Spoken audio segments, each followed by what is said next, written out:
Bonjour mes frères et mes sœurs, que la paix de notre Seigneur Jésus-Christ soit avec vous. Je voudrais aujourd'hui partager avec vous un enseignement dont le thème est le suivant. Comment et dans quelles conditions prier pour obtenir la faveur de Dieu? Je voudrais que nous puissions avoir quelques pistes de réflexion en parcourant la Bible dans le livre de Saint Paul, précisément dans le livre des Philippiens en son chapitre 4 au verset 6 qui dit, et je cite, « Ne vous inquiétez de rien, mais en toutes circonstances, faites connaître vos besoins à Dieu par des prières et des supplications avec des actions de grâce. » Donc Saint Paul nous invite à emprunter un chemin de réflexion pour la prière. Je voudrais commencer par définir qu'est-ce que c'est que la prière. C'est quoi prier? Prier, selon la Sainte Bible, c'est l'élévation de l'âme vers Dieu pour lui exprimer son abondance ou sa vénération, ses remerciements ou ses actions de grâce pour obtenir ses grâces ou ses faveurs, acte par lequel on s'adresse aux saints pour obtenir leur intercession auprès de Dieu. Pour faire simple, prier, c'est entrer en contact avec le Dieu créateur, avec le Dieu unique. Prier, c'est le canal par lequel on entre en contact avec Dieu pour l'adorer, pour le célébrer, pour le louer. Et en même temps, lui confier nos intentions personnelles. C'est cela, prier. Alors, pourquoi nous devons prier? Il est important de comprendre, de savoir que la chair, bien que matière, bien que poussière selon la Bible, a besoin de nourriture pour tenir. Donc, on peut dire ainsi que nous mangeons pour maintenir notre corps en vie. En d'autres termes. De même, la prière a une importance parce qu'elle nous permet de maintenir, de nourrir notre relation avec Dieu le Père. C'est pour cela qu'il est important de prier, d'être en communion constante avec Dieu le Créateur. Maintenant, comment nous devons prier? Et dans quelles conditions nous devons prier pour obtenir la faveur de Dieu? Si nous nous en remettons au passage de Saint Paul dans Philippiens 4, au verset 6, qui dit que ne soyez inquiets de rien, mais en toutes circonstances, faites connaître vos besoins. Saint Paul a dit vos besoins à Dieu. C'est très important parce que nous ne devons pas confondre dans la prière l'explication de nos problèmes et nos besoins particuliers. Mais je reviendrai là-dessus.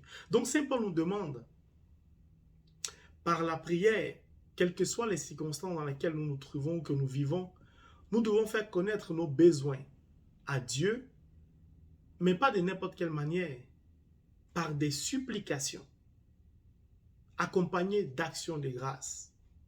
Et Dieu, qui est amour et bonté, exaucera selon le désir de son cœur ou sa volonté nos prières. Au préalable, il est important de savoir qu'il y a des prédispositions dans lesquelles l'on doit être avant d'entrer en prière. Et c'est de ces prédispositions que je voudrais parler. L'une des prédispositions importantes pour moi, et je pense que vous conviendrez avec moi, c'est d'abord la foi. Ensuite, il y a la discipline, la direction de la prière, le but. Pourquoi tu veux confier tes intentions personnelles, qui peuvent être des difficultés financières, qui peuvent être la recherche d'un emploi, à Dieu. Alors, Saint Paul nous oriente en nous disant, quel que soit le mot de prière que nous devons faire, la première des choses à faire dans la prière est d'abord de rendre grâce à Dieu, de dire merci à Dieu. Le psaume 144, au verset 3, nous donne un bel exemple de l'action de grâce. Seigneur, que toutes tes créations, que toutes les œuvres de tes mains te rendent gloire, te rendent grâce. Nous devons, quand nous entrons en prière, d'abord dire merci à Dieu pour notre souffle de vie. Lui dire merci pour la création tout entière, c'est-à-dire les arbres, les oiseaux, la terre, l'eau, les étoiles, la pluie. Nous devons lui dire d'abord merci pour cela. Car c'est lui qui a créé toutes ces choses. Mais il ne les a pas créées pour lui, il les a créées pour nous, pour notre bonheur. Donc, première des choses, c'est d'abord dire merci à Dieu, que Saint Paul appelle l'action de grâce. Puis, la supplication, c'est-à-dire demander pardon à Dieu pour toutes les fois où nous n'avons pas été en adéquation, pour toutes les fois où nous n'avons pas été en accord avec lui, au travers de la création. Pour toutes les fois, par exemple, que nous avons pollué la terre, pour toutes les fois où nous avons méprisé notre prochain en qui Dieu se trouve, pour toutes les fois où nous avons coupé un arbre, désorganisant ainsi l'harmonie créée par Dieu, pour toutes les fois où nous avons baigné dans la corruption, et j'en passe. Le deuxième point, c'est cela, la supplication. Le troisième point, c'est maintenant faire connaître nos besoins. Ce dont nous avons besoin. Après avoir loué Dieu, l'avoir adoré, l'avoir célébré, l'avoir magnifié, lui avoir témoigné de notre reconnaissance, lui avoir dit merci par l'action de grâce, lui avoir demandé pardon, imploré sa miséricorde sur nos vies, maintenant nous allons faire connaître à Dieu, sinon présenter à Dieu, au travers de la prière, ce dont nous avons besoin. C'est le chemin ou la piste de réflexion que Saint Paul nous indique. Mais nous ne pouvons pas entrer en prière. Comme je disais précédemment, il y a des prédispositions. Nous ne pouvons pas entrer en prière si d'abord nous ne reconnaissons pas l'existence même de Dieu. Si nous ne savons pas qu'il existe un créateur, si nous n'avons pas confiance en ce créateur, c'est ce que la Bible appelle la foi. Avant d'entrer en prière, nous devons avoir foi en Dieu. Nous devons avoir confiance en Dieu. Mais qu'est-ce que la foi? Si nous prenons le livre de l'Hébreu, en son chapitre 11 au verset 1, nous nous rendrons compte de la définition de la foi. La foi est une manière de posséder ce qu'on espère. C'est un moyen d'être sûr des réalités qu'on ne voit pas. Dieu, on ne le voit pas. Mais nous sommes convaincus que si nous réussissons à entrer en communion avec lui, pas au travers de la prière ou par la prière, nous avons l'assurance d'avance d'obtenir une réponse de Dieu. Ce peut être une réponse que nous jugeons négative parce qu'elle ne nous arrange pas, ou une réponse positive parce qu'elle nous arrange. Donc la première disposition, c'est d'abord la foi. Tu ne peux pas te confier à quelqu'un, tu ne peux pas adresser ta prière à Dieu si d'abord tu ne lui fais pas confiance. Parce que là, on parle des prédispositions pour obtenir la faveur de Dieu. La deuxième chose, ou la deuxième prédisposition, c'est la discipline. Il est important d'être discipliné dans la prière. La discipline est très importante. C'est pour cela que vous voyez nos frères musulmans, par exemple, prier 5 fois par jour, ou nos frères juifs avec un rythme de prière, ainsi de suite. Il est très important d'être discipliné dans la prière. Ensuite, la prière doit avoir une direction, doit avoir un sens. Quel est le but de la prière? C'est très important. Je vais vous donner quelques versets pour illustrer mes propos. Si vous prenez le livre de Daniel, en son chapitre 6, le verset 11, nous découvrons 3 fois par jour, il se mettait donc à genoux et il priait et louait en présence de son Dieu. La Bible nous apprend que Daniel, en direction de Jérusalem, priait 3 fois par jour, en position agenouillée. Il est très important. Il est très important d'être discipliné dans la prière.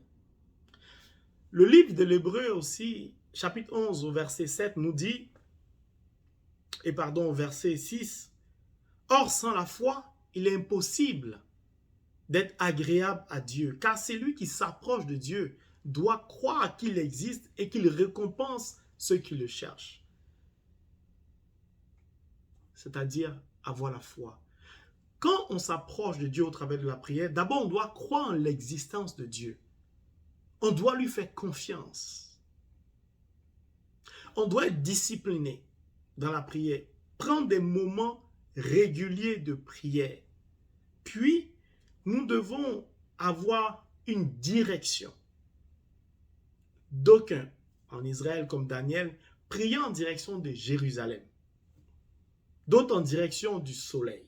Parce qu'il y a un seul soleil, le soleil unique, le seul est le symbole du Dieu créateur unique. Donc notre prière doit avoir une direction. Pour récapituler, les prédispositions requises sont la foi, la discipline et la direction dans la prière. Puis maintenant, nous pouvons entrer dans la prière elle-même, qui commence par une action de grâce. Bon nombre de personnes ou de chrétiens oublient souvent de dire merci à Dieu, soit en fin de journée ou soit au réveil le matin. Certaines personnes ont tendance à oublier de dire merci à Dieu, qui leur a permis, par exemple, d'accéder au sacrement du mariage, d'obtenir une voiture, d'acheter une voiture, ou d'avoir un nouvel emploi. Parfois, on oublie d'être reconnaissant à l'égard de Dieu. Quand je regarde parfois certains mariages, faites attention au discours.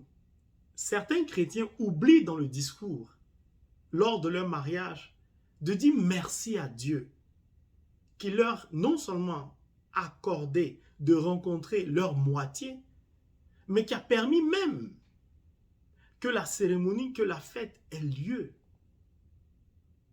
C'est un exemple parmi tant d'autres. Savoir dire merci à Dieu.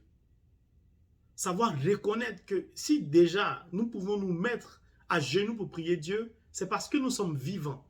Le simple fait d'être vivant doit nous emmener à dire merci à Dieu constamment. La deuxième des choses, c'est supplier Dieu, implorer sa miséricorde. Il est très important de demander pardon à Dieu parce que nous sommes de potentiels pécheurs. Saint Paul nous le dit dans Romains chapitre 3, le verset 23. Tous sont péchés et sont privés de la gloire de Dieu. Le péché nous éloigne de Dieu. Le péché est considéré par Saint Padre Pio comme la trahison de l'amour. Le péché est considéré par Saint Padre Pio comme la trahison de l'amour. Le péché nous prive de la gloire de Dieu, nous prive de la présence de Dieu. C'est pour cela, si vous remarquez dans l'Ancien Testament, n'importe qui n'avait pas accès au temple, au sein des saints. Il y avait un cérémonial de purification qui était fait. On ne peut pas entrer en communion avec le divin, avec le saint, avec le Dieu créateur, en étant, entre guillemets, sale. C'est pour cela que nous avons besoin de demander pardon à Dieu, d'implorer la miséricorde de Dieu, afin que Dieu, ayant miséricorde de nous, par le sacrifice de l'agneau immolé à la croix, nous pardonne nos péchés et nous rétablisse dans notre sainteté sous son regard et dans son amour, nous donnant accès ainsi à lui, sans aucune difficulté. Dans certains passages de la Bible, Saint Paul nous dit que nous devons lever vers Dieu des mains saintes et pures, dans Timothée. C'est très important. C'est très important de demander pardon à Dieu, d'implorer la miséricorde de Dieu afin qu'il nettoie notre âme. Il nous nettoie de toute souillure, de toute saleté, de tout péché. Pour que, devenus purs, nous puissions maintenant emprunter le chemin au travers de la prière qui nous conduit, qui nous élève, qui élève notre âme, comme j'ai donné tout à l'heure la définition de la prière, qui est l'élévation de l'âme vers le divin. Ensuite, nous devons maintenant faire connaître nos besoins. Et ça, c'est la partie la plus importante pour nous, les chrétiens, parce qu'on ne prie pas pour rien. On adore Dieu, on le célèbre, on le magnifie. Mais nous avons aussi nos difficultés, nous avons aussi nos intentions de prière. Alors là, il est important de savoir comment présenter ces besoins à Dieu. Dans le livre de Daniel, tout à l'heure, quand je parlais des conditions préalables à l'entrée dans la prière, je vous ai lu le livre de Daniel chapitre 6 au verset 11 qui disait « Daniel se mettait à genoux ». Oui, il y a des codes dans la spiritualité, il y a des secrets dans la spiritualité. C'est comme un informaticien. Vous savez qu'il y a ce qu'on appelle les hackers. Il y a des hackers qui ont réussi à rentrer sur le compte d'Obama et à pirater son argent pendant qu'il était président de la République. Si vous arrivez à déchiffrer certains codes de la spiritualité, vous allez accéder à certaines informations qui vont faciliter l'obtention de ce que vous demandez si cela est conforme à l'équilibre de la création, si cela est conforme à la volonté de Dieu. Comment devons-nous présenter nos besoins? Nous devons avoir une posture d'humilité. Si tu reconnais que Dieu est ton créateur, que Dieu est au-dessus de toi, alors tu reconnais que tu es en dessous de lui. Donc, quand tu t'adresses à ton créateur, tu dois avoir une position d'humilité. Certaines personnes se mettent à genoux.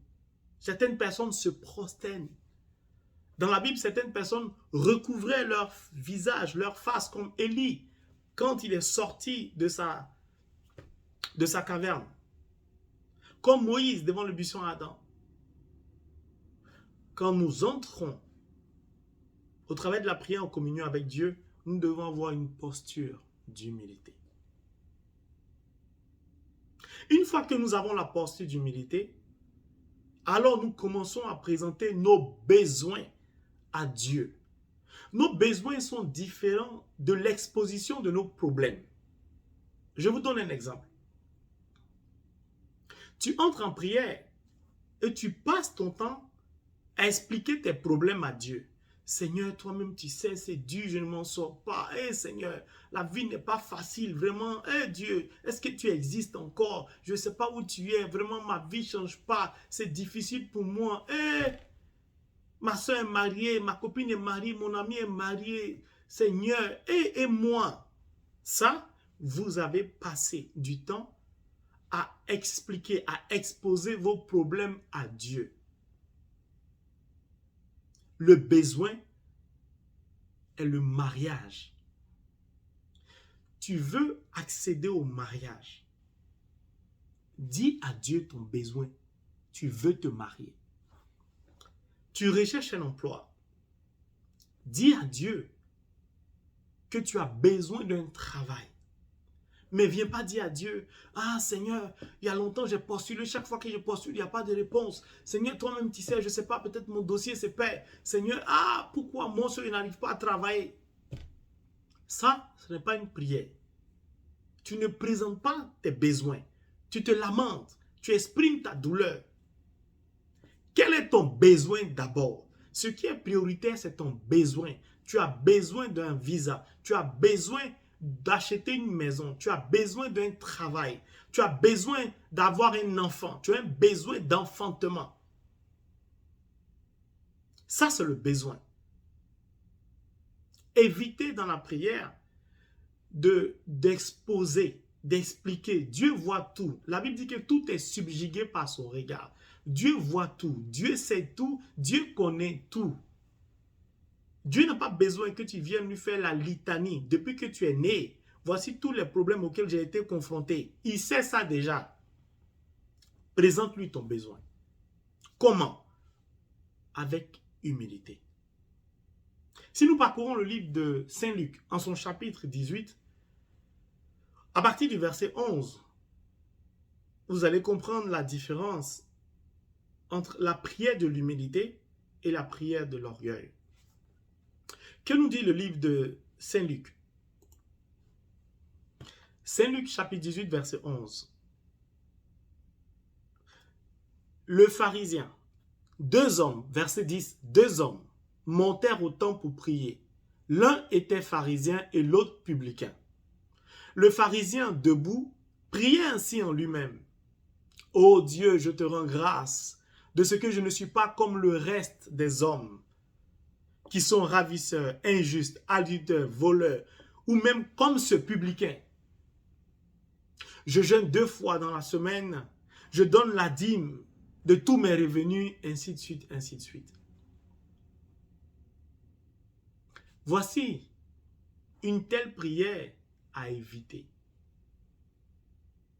La prière de l'orgueil, la prière de la comparaison, la prière du manque d'humilité.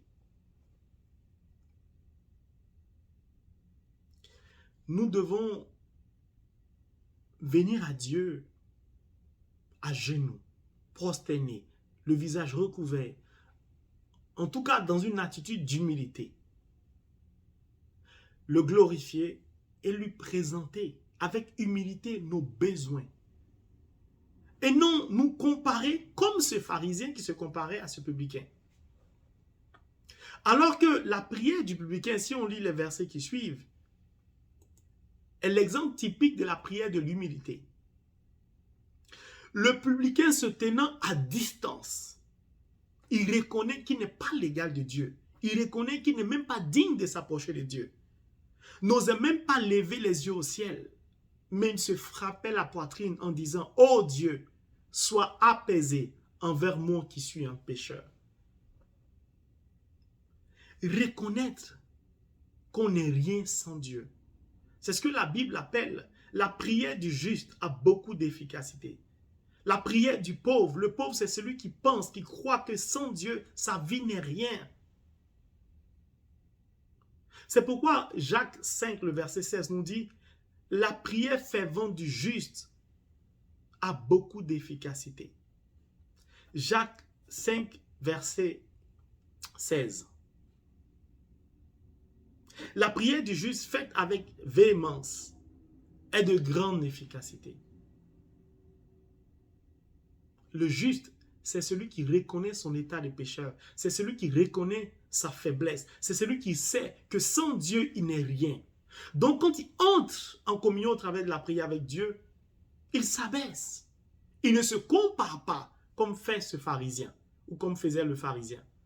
Mais il agit comme le publicain. Et en chaque être humain se trouvent ces deux facettes du pharisien et du publicain. Nous devons emprunter le chemin du publicain, nous mettre à distance, reconnaître que nous sommes pécheurs. Il n'osait même pas lever les yeux vers le ciel. Il est très important. Il est très important d'entrer dans la prière avec beaucoup d'humilité.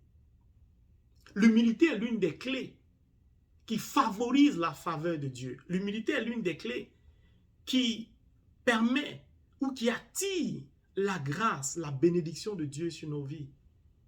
C'est très très important d'être humble. Très important d'être humble. Ce qu'il ne faut pas aussi faire dans la prière,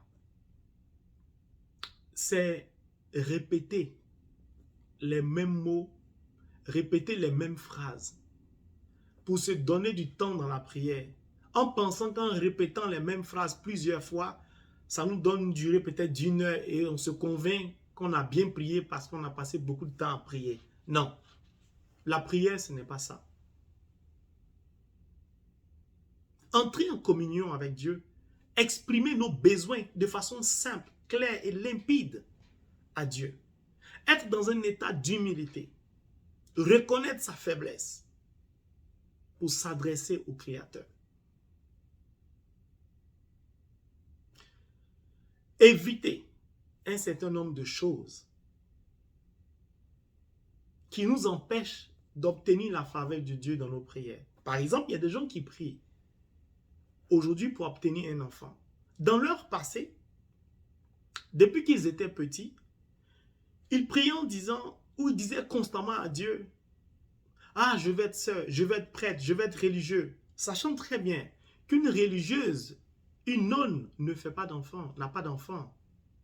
Un prêtre n'a pas le droit d'avoir des enfants, par exemple. Et ces personnes-là, ayant grandi, parvenues à l'âge de 30 ans, 35 ans, 40 ans, n'arrivent plus à avoir d'enfants. Elles ont oublié qu'elles ont prononcé des paroles. Elles ont voulu, elles ont souhaité être. Et je vous invite à regarder une de mes vidéos où je donne un enseignement sur comment nos propres paroles sont comme un filet.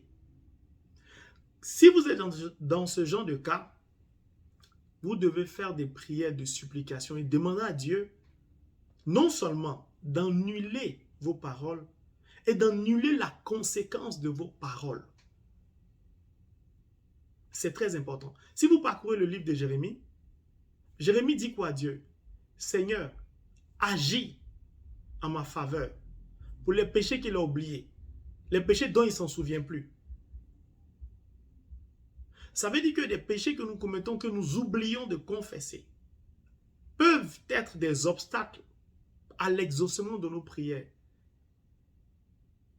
C'est pour cela que Jérémie dit, si mes péchés témoignent contre moi, Seigneur, agis pour moi, pour la gloire de ton nom. Autrement dit, ces péchés dont je ne m'en souviens plus, mais qui agissent encore, qui interagissent dans ma vie, qui m'empêchent d'avancer, Seigneur, interviens.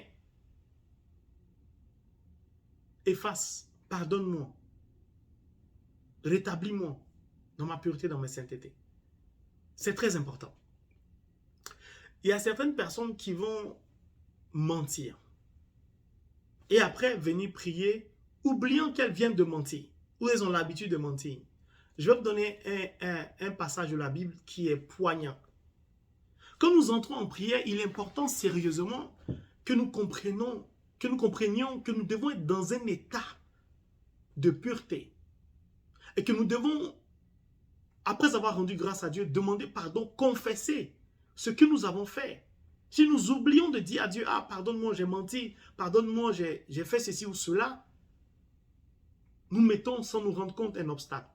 Je vous invite à lire le livre de Actes des Apôtres. C'est vraiment intéressant. Actes chapitre 5. Vous allez voir comment le mensonge a ôté la vie d'Ananias et Saphira. Ananias et Saphira ont intégré la communauté chrétienne avec Pierre et Jean. Et Pierre était rempli de l'Esprit Saint. Et il s'était entendu que chacun devait vendre ses biens pour partager avec ceux qui n'en avaient pas, pour vivre dans la communauté ensemble. Ananias et Saphira, on ne leur a rien demandé. Ils avaient un bien, un terrain, qu'ils ont décidé de vendre afin de pourvoir aux besoins de la communauté. Mais Ananias et Saphira, après avoir vendu leur terrain, vont formater, vont organiser, vont planifier un projet machiavélique, c'est-à-dire de mentir à l'Esprit Saint, de mentir à Dieu. Ils vont décider de retenir une partie de la somme obtenue suite à la vente du terrain. Et ils vont partir à la communauté chrétienne, ils vont rejoindre la communauté et ils vont dire, voilà, nous, on a vendu notre terrain, ça nous a apporté tel montant, le voici, on le donne à la communauté, aux pauvres, aux besoins de la communauté. Mais Ananias et Saphira ont oublié que tout est subjugué par le regard de Dieu. Alors Pierre, rempli de l'Esprit Saint, va demander à Ananias, comment Satan a pu introduire un tel projet démoniaque dans ton cœur? Personne ne t'a demandé quoi que ce soit. Tu pouvais vendre ton terrain et jouir simplement de l'argent. Alors Saint-Paul, Saint-Pierre du moins, rempli de l'Esprit Saint, va révéler à Ananias le projet funeste qu'il a eu avec sa femme. La Bible dit qu'il tomba et mourut. Quand sa femme va entrer, son sort sera identique. On ne peut pas mentir à l'Esprit de Dieu. On ne peut pas mentir à l'Esprit de Dieu. Tu ne peux pas te présenter devant Dieu et te comporter comme si le projet dans la chambre que tu as fomenté, organisé, Dieu ne le sait pas. Donc ici, le mensonge d'Ananias et Saphira les ont conduits à la mort. Le mensonge est un obstacle clé qui nous empêche d'entrer dans la grâce de Dieu, qui nous empêche d'obtenir la faveur de Dieu. Parce que le mensonge équivaut aux ténèbres. Dieu est vérité. La vérité est lumière. Quand tu mens, tu es dans l'obscurité. Certaines personnes mentent terriblement, mais se convainquent de ce que ce n'est pas un mensonge. Elles entrent dans la prière sans demander pardon à Dieu. Le mensonge est le premier obstacle qui nous empêche d'entrer dans la faveur de Dieu. Et ensuite, nous avons un conseil de Tobie, c'est très intéressant. Dans la Bible, comme je vous disais précédemment, il y a des secrets.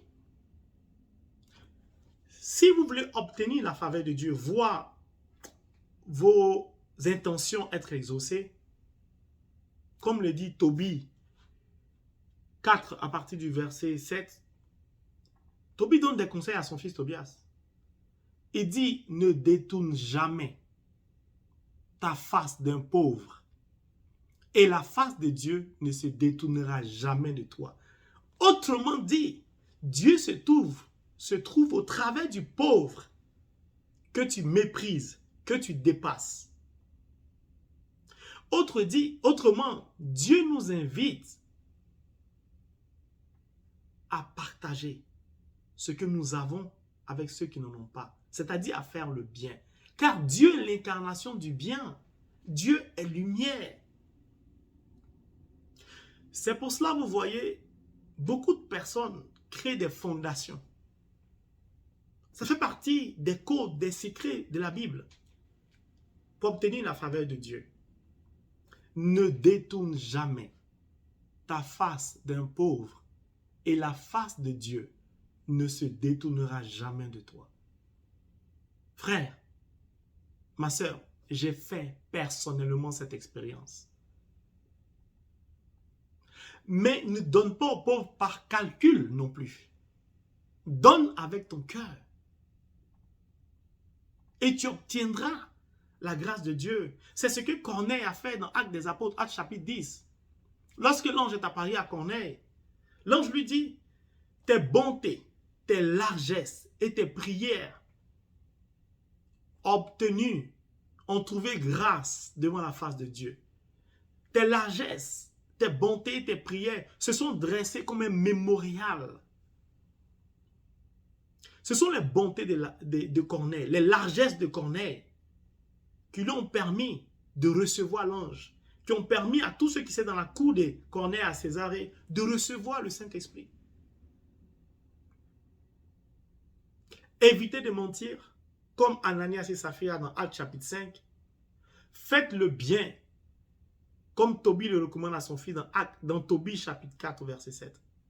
Ne détournez jamais votre face de la face d'un pauvre. La plupart de ce que vous demanderez à Dieu, Dieu vous l'accordera. Vous savez pourquoi? Parce que Dieu est un Dieu juste. Dieu aime l'équilibre. Lorsqu'il y a équilibre dans la création, Dieu est comblé. Si quelqu'un a l'habitude de donner aux pauvres, de donner à l'orphelin, de donner à la veuve, il contribue à l'équilibre de la création. Et Dieu le considère comme un juste. C'est pourquoi il dit dans Saint Jacques chapitre 5 au verset 16, la prière fervente du juste a de l'efficacité. C'est-à-dire elle obtient grâce, elle s'accomplit. Toi, tu travailles. Tu as prié Dieu pour avoir un travail. Dieu te donne un travail. Tu es bien rémunéré. Tu es bien payé. Tu concentres tout ton salaire à te faire que du bien. Tu oublies que dans ta famille, il y a des enfants qui ne sont pas scolarisés. Tu ne leur viens pas en aide. Tu oublies que hier, quand tu n'avais pas de travail, tu dormais à l'église. C'est l'église qui te nourrissait. C'est le prêtre ou le pasteur qui subvenait à tes besoins, qui t'aidait à payer ton transport pour aller à des entretiens. Aujourd'hui, tu as eu un travail. Non seulement, évidemment, tu vas prendre un appartement, dors plus à l'église, mais tu viens à l'église en retard. Quand tu viens toujours en retard parce que tu es sapé. Tu veux marcher pour que tout le monde te voie. Et à l'église, tu ne contribues pas à l'église. Dieu ne peut pas t'exaucer. Dieu ne peut pas te bénir parce que tu contribues au déséquilibre de la création. C'est pour cela que beaucoup de personnes prient. Et il n'y a pas de réponse, il n'y a pas de résultat. Mais quelqu'un qui fait le bien, qui a l'habitude de faire le bien, verra que tout ce qu'il entreprend, Dieu est présent et Dieu lui donne de voir le résultat. C'est très intéressant ce qu'il vous dit. Pourquoi? Si vous lisez le livre, ce que tout le monde connaît, l'histoire de l'ange Raphaël qui a accompagné Tobias chez sa femme Sarah. Lorsque Tobie adresse sa prière à Dieu et donne des recommandations à son fils pour que Dieu donne une bonne femme à son fils, mais c'est parce que lui qui a donné des conseils à son fils appliquait les conseils qu'il a donnés. La pauvre dame, elle était de l'autre côté, elle priait chaque fois qu'un homme partait avec elle la nuit, il mourait. Il mourait. Mais la prière de Tobie et l'action de Tobie d'envoyer son fils en disant que Dieu t'accompagnera, l'ange Raphaël est venu. Tobie faisait le bien. Qu'est-ce qui a sauvé Tabitha lorsqu'elle est morte? Elle faisait le bien. C'est un secret capital. Si tu veux obtenir la faveur de Dieu, il faut prendre soin de l'orphelin et de la veuve. Prends soin du pauvre. Partage ce que tu as avec ceux qui n'en ont pas et tu verras la gloire de Dieu se manifester. Tu obtiendras le résultat de ce que tu demandes à Dieu. Si ce que tu demandes à Dieu est conforme à l'équilibre de la création, tout est une question d'équilibre. C'est pourquoi Dieu dit, seule la prière du juste a de l'efficacité. Dans tout ce que nous faisons, nous devons être justes. Pourquoi tu veux te marier? Pourquoi tu veux voyager? Pourquoi tu veux travailler? Pourquoi tu veux construire une maison? Pourquoi? Quel est le but de ce que tu veux faire? Si ce que tu veux faire n'est pas pour un équilibre, c'est-à-dire pour la justice de Dieu, pour le partage, Dieu s'en fout de toi. C'est pour ça que vous voyez beaucoup de personnes sont riches, mais malheureuses. Tout ce qui ne vient pas de Dieu, parce que les païens peuvent être riches, mais tout ce qui ne vient pas de Dieu produit un effet négatif. À la tête d'un pays, par exemple, il y a un dictateur. Ça fait des années, il est là, il ne va pas. Parce que ce n'est pas Dieu qui l'a mis. Dieu ne l'a pas choisi. Il a forcé. Il a dû faire des pratiques, tuer des gens. Celui que Dieu choisit ne peut pas torturer ses opposants. Celui que Dieu choisit ils cherchent à céder aussi la place à d'autres personnes. Mais vous voyez des chefs d'État grabataires, plus de 80 ans, ils sont fatigués, mais ils sont là. Ça n'a rien à voir avec nos sages en Afrique, parce qu'ils sont remplis de la connaissance et ils n'agissent pas comme ça. Diriger un pays, c'est différent d'être un sage en Afrique. Bref, je referme la parenthèse. Donc voilà les conditions dans lesquelles nous devons être pour véritablement obtenir ce que nous voulons. La prière nous rapproche de Dieu. Mais Saint Jacques nous dit, Dieu s'approche de celui qui s'approche de lui. Or, pour s'approcher de Dieu, il faut être pur. Pour s'approcher de Dieu, il faut être saint. Pour s'approcher de Dieu, il faut être juste. Pour s'approcher de Dieu, il faut être rempli d'amour. Mais tu méprises ton prochain. Tu passes ton temps à critiquer les autres. Dieu ne peut pas s'approcher de toi. Une fois que tu entres dans la grâce de Dieu, tu obtiens tout ce que tu veux. Je dis bien, tout ce que tu veux, tu l'obtiens. Regardez Moïse. Aaron et sa cousine vont critiquer Moïse. Moïse n'est pas là. Myriam. Moïse n'est pas là. Mais eux, ils pensaient qu'ils critiquaient un oint de Dieu. Et puis ça allait passer. Dieu s'est fâché. Pourquoi vous critiquez mon oint? Il a donné la lèpre. Quand vous êtes entré en communion avec Dieu, vous êtes dans la faveur de Dieu, dans la grâce de Dieu.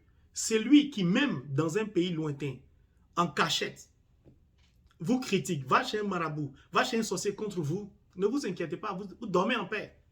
Dieu se charge de régler son compte. C'est pourquoi il est important de prier, car la prière est comme un carburant pour une voiture. La prière est comme une source d'énergie pour charger votre téléphone. La prière nous connecte à Dieu et nous recharge. Ton téléphone, tu l'utilises toute la journée, il est déchargé, tu as besoin de le brancher. La prière, c'est pareil. Nous permet d'entrer en communion avec le divin, qui recharge nos vies. Il est important de savoir qu'il y a des prédispositions avant d'entrer dans ta grâce.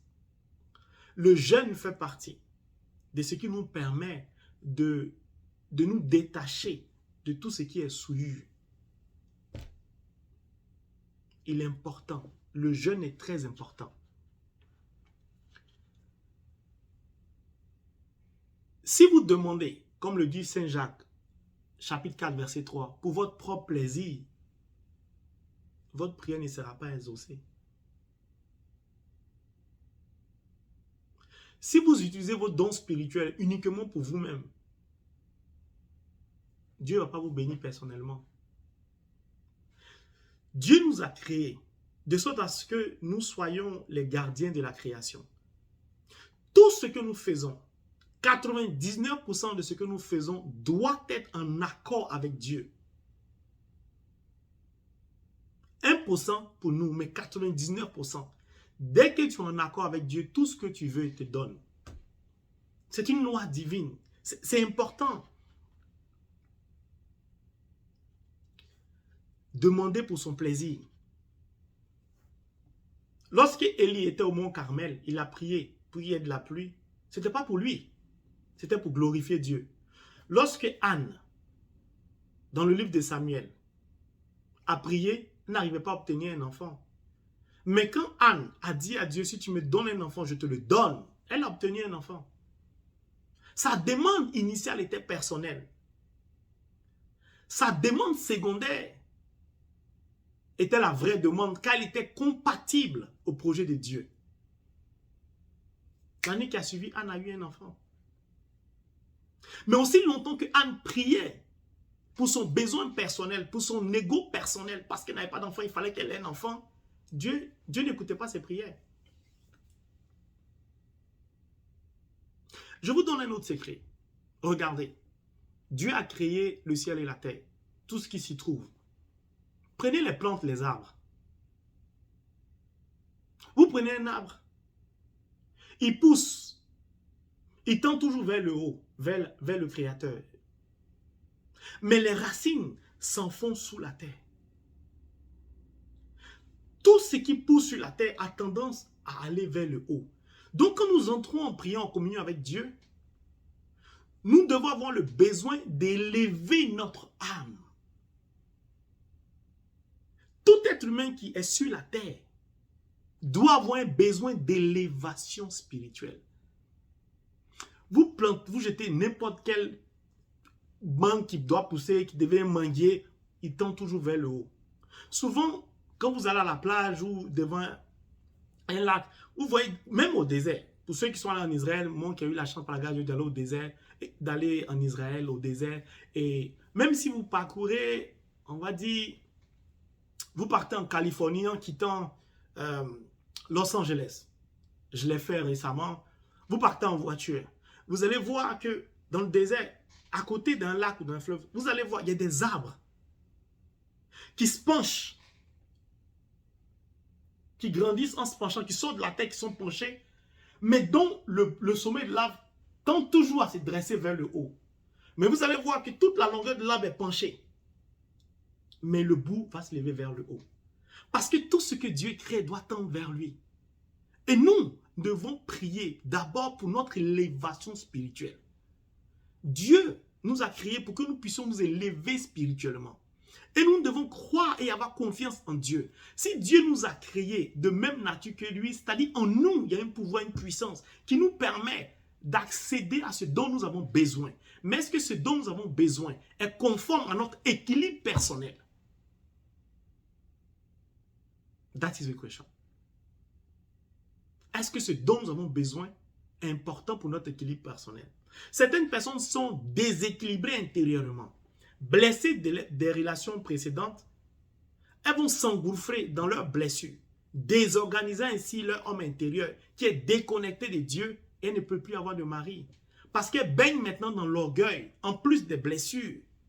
Certaines personnes prient Dieu, présentent leurs besoins à Dieu, mais attendent de Dieu une réponse comme elle le souhaite, comme si c'était l'inverse, comme si c'est elle, ce sont ces personnes qui avaient créé Dieu. Non, Dieu nous a créés. Nous ne pouvons pas imposer à Dieu notre volonté. C'est pour ça, si tu pries par exemple, tu es malade, tu pries Dieu. Dieu décide de te guérir. Il t'indique le chemin de l'hôpital pour te faire opérer. Toi, tu dis que ton Dieu peut te guérir sans opération. De ce fait, tu n'écoutes plus Dieu dans la prière, tu t'écoutes toi-même. Donc, tu refuses de partir à l'hôpital pour te faire opérer. Mais qui a donné l'intelligence au médecin? C'est Dieu. Qui utilise les mains du médecin? C'est Dieu. En chaque être humain, il y a une nature semblable à Dieu.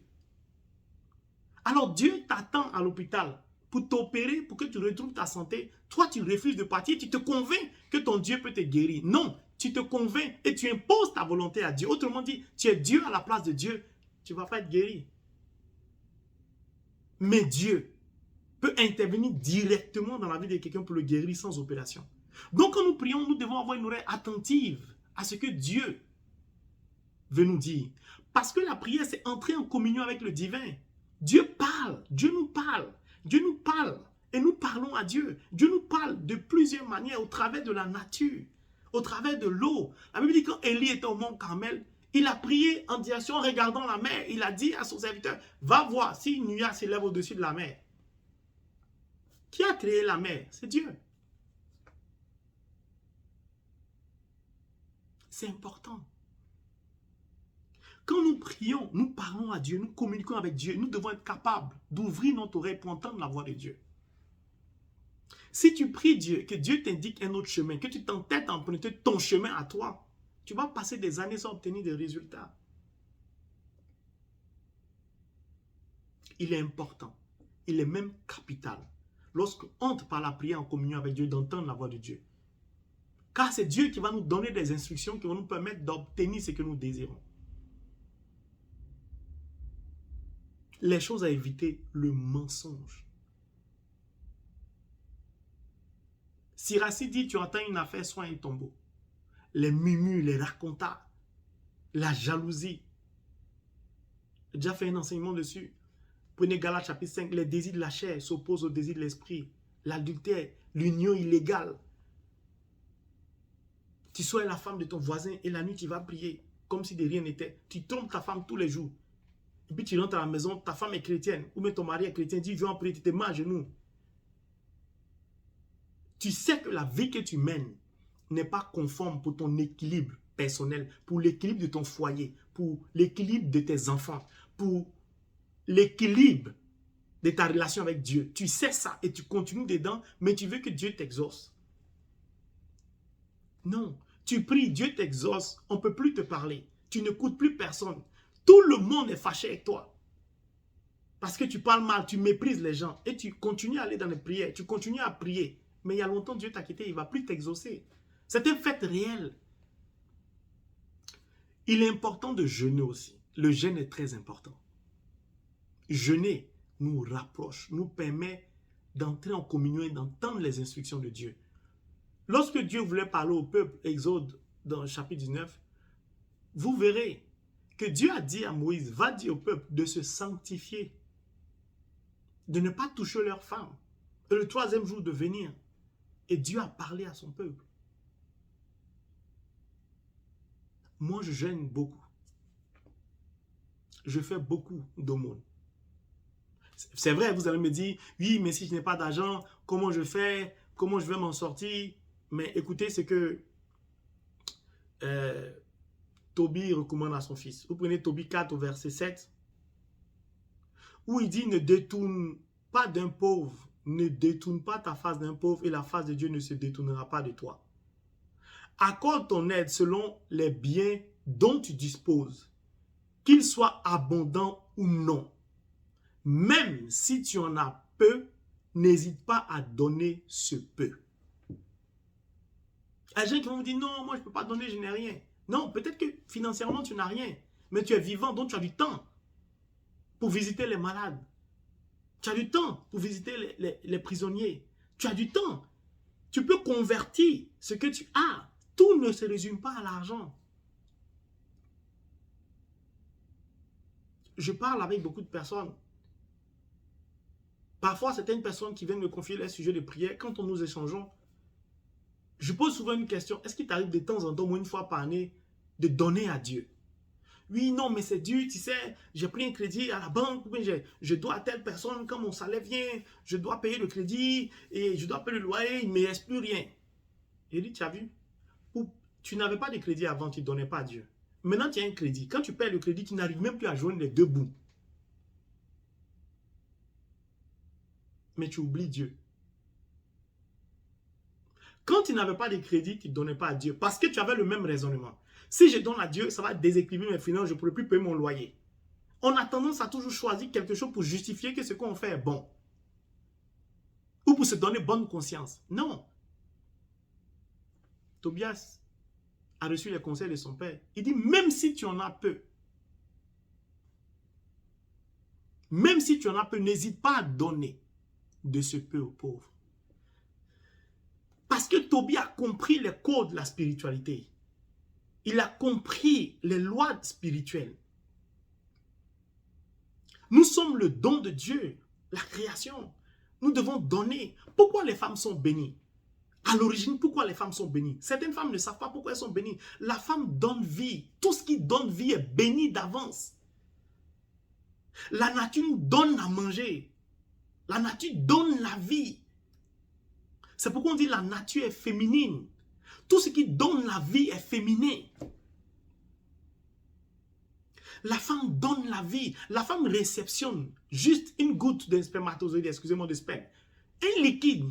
Qu'est-ce qui se passe en la femme pour que ce liquide se transforme en chair, en os? Parce qu'en son sein, il y a une part de divin, il y a une nature divine. La femme donne la vie, je vous assure. Une femme qui conforme sa vie à la parole de Dieu. Une femme qui s'harmonise avec le Dieu créateur. Tout ce qu'elle veut, elle obtient. Je dis bien, tout ce que la femme veut, elle obtient. C'est pour ça que quand je vois certaines femmes me dire, je n'arrive pas à me marier, frère, aide-moi, soutiens-moi. Ok, je vais prier pour toi. Je lui dis, tu ne connais pas ton potentiel. Dieu t'a créé de la même nature que lui en toi. Il y a la nature divine du Créateur, il y a la nature de Dieu. Tu es de même essence que la femme.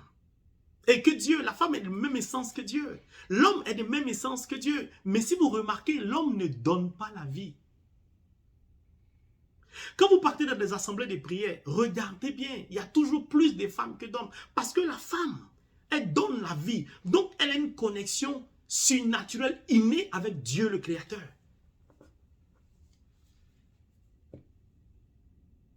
Si tu ne sais pas qui tu es, tu ne peux pas réussir. Je ferai un enseignement sur comment réussir avec Dieu. Ou comment prospérer par la parole de Dieu, avec Dieu, ou au travers de Dieu. Ou en présence de Dieu. Il est important. Je vais vous donner quelques témoignages.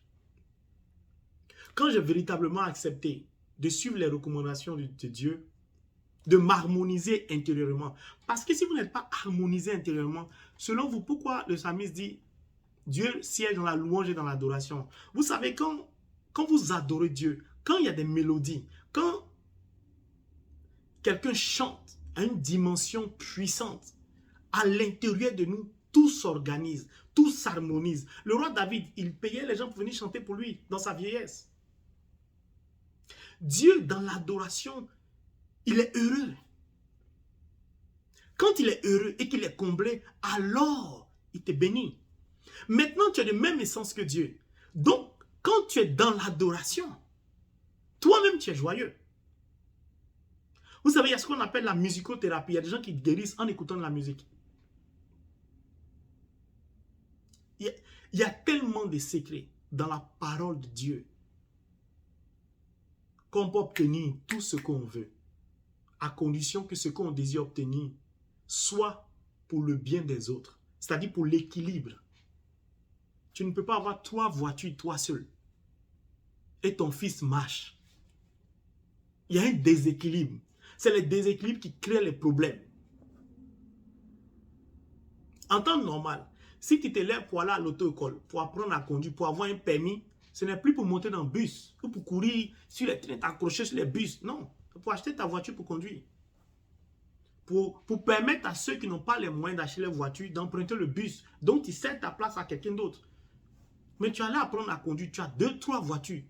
Tes voitures sont garées, tu ne les touches pas. Mais tous les jours, tu cours, tu prends un bus, tu prends une autre place ou la place des gens qui n'ont pas les moyens. Tu déséquilibres ainsi la vie de tout le monde. Il y a des gens qui achètent une voiture, prie Dieu les bénisse, achètent une voiture, j'entends tellement de choses. Qui achètent une voiture, ils disent, ah, je dis, mais ta voiture, tu ne la touches pas. Ah non, ça y est, là, j'ai acheté une nouvelle voiture, j'ai acheté à tel million, tant. Mais non, je ne la touche pas, je n'ai pas envie qu'elle prenne des miles, des kilomètres. Donc, tu achètes une voiture qui roule, pour ne pas la conduire, pour ne pas qu'elle prenne des kilomètres. Allez-y comprendre le truc. Bref. Donc, quand je suis rentré en intimité avec Dieu, au travers du jeûne, j'ai fait 40 jours de jeûne. J'ai prié. J'ai essayé de comprendre le phénomène de la création, la nature. Je suis allé, par exemple, à Mans, en Côte d'Ivoire, à l'ouest. Je suis allé rencontrer un vieux qui danse les masques pour qu'il m'explique comment la tradition, la nature. Les gens, ils vivent dans la forêt. Ils connaissent les réalités de la nature, de la création. Dieu a créé le ciel et la terre, tout ce qui se trouve par sa parole. Donc, la nature doit nous parler. La nature est l'expression de la parole de Dieu. Donc la nature elle-même est les paroles de Dieu. C'est pour ça qu'on prenait le psaume 144, que toutes les œuvres de la création te louent. Dans les psaumes où on dit, Dieu a indiqué les eaux par sa parole. Et le vieux, je suis assis et puis il m'enseigne sur l'importance de préserver la nature.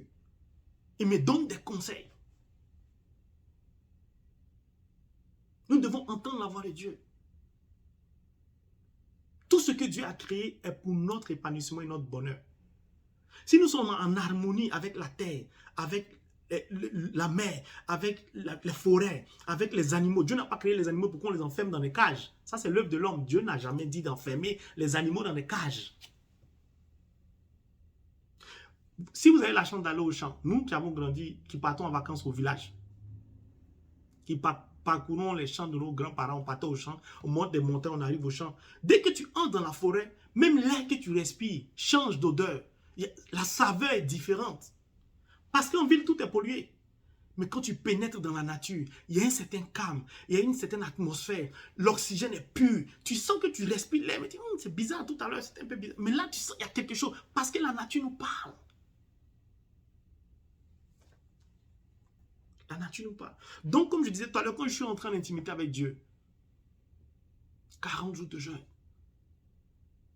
J'ai essayé de m'harmoniser avec la nature, avec la parole de Dieu. J'ai essayé d'avoir une discipline dans la prière. Mais je vous assure, ça m'a pris des années. Parce qu'il fallait que je me détache de comment je marche. Je marchais par la vue et non par la foi. Saint Paul nous invite dans Corinthiens à marcher par la foi et non par la vue. Je travaillais pour réaliser. Quand j'ai compris que tout ça est secondaire, de la même manière un arbre s'élève pour glorifier Dieu, nous sommes sur la terre aussi. Nous devons d'abord nous élever spirituellement, élever notre âme pour être en accord avec Dieu. À partir de là, ma vie a changé. J'ai commencé à visiter les malades à l'hôpital. Non, Dieu m'a permis de comprendre beaucoup de choses.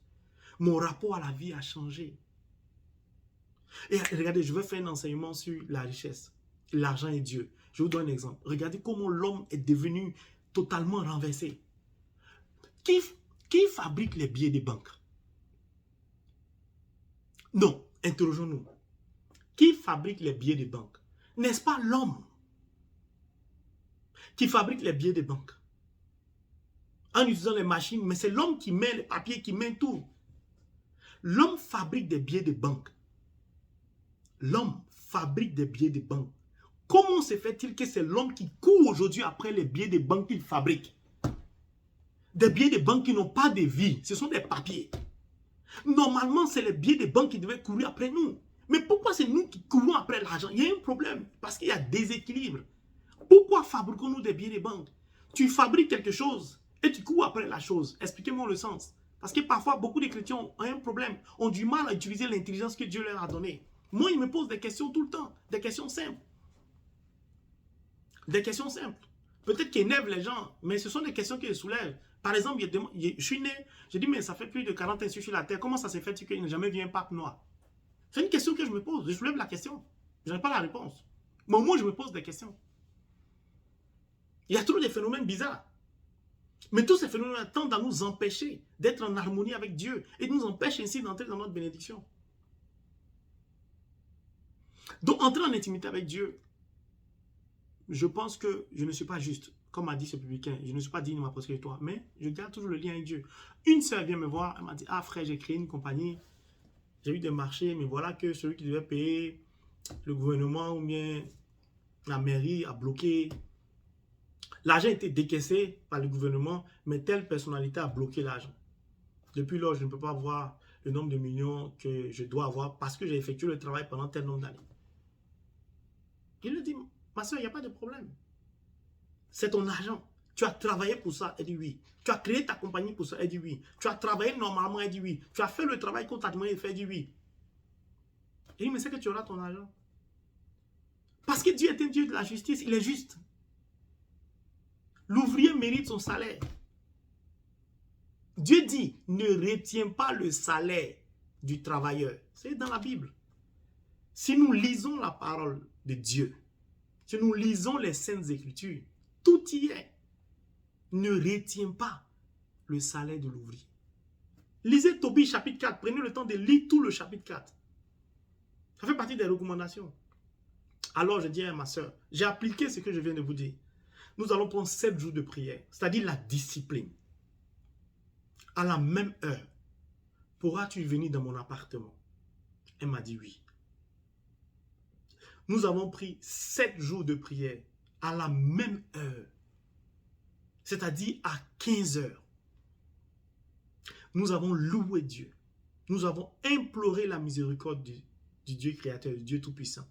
Nous avons demandé pardon à Dieu pour toutes les fois où nous n'avons pas été conformes à sa volonté. Pour toutes les fois où nous avons contribué à déséquilibrer l'œuvre de la création ou l'œuvre de ses mains.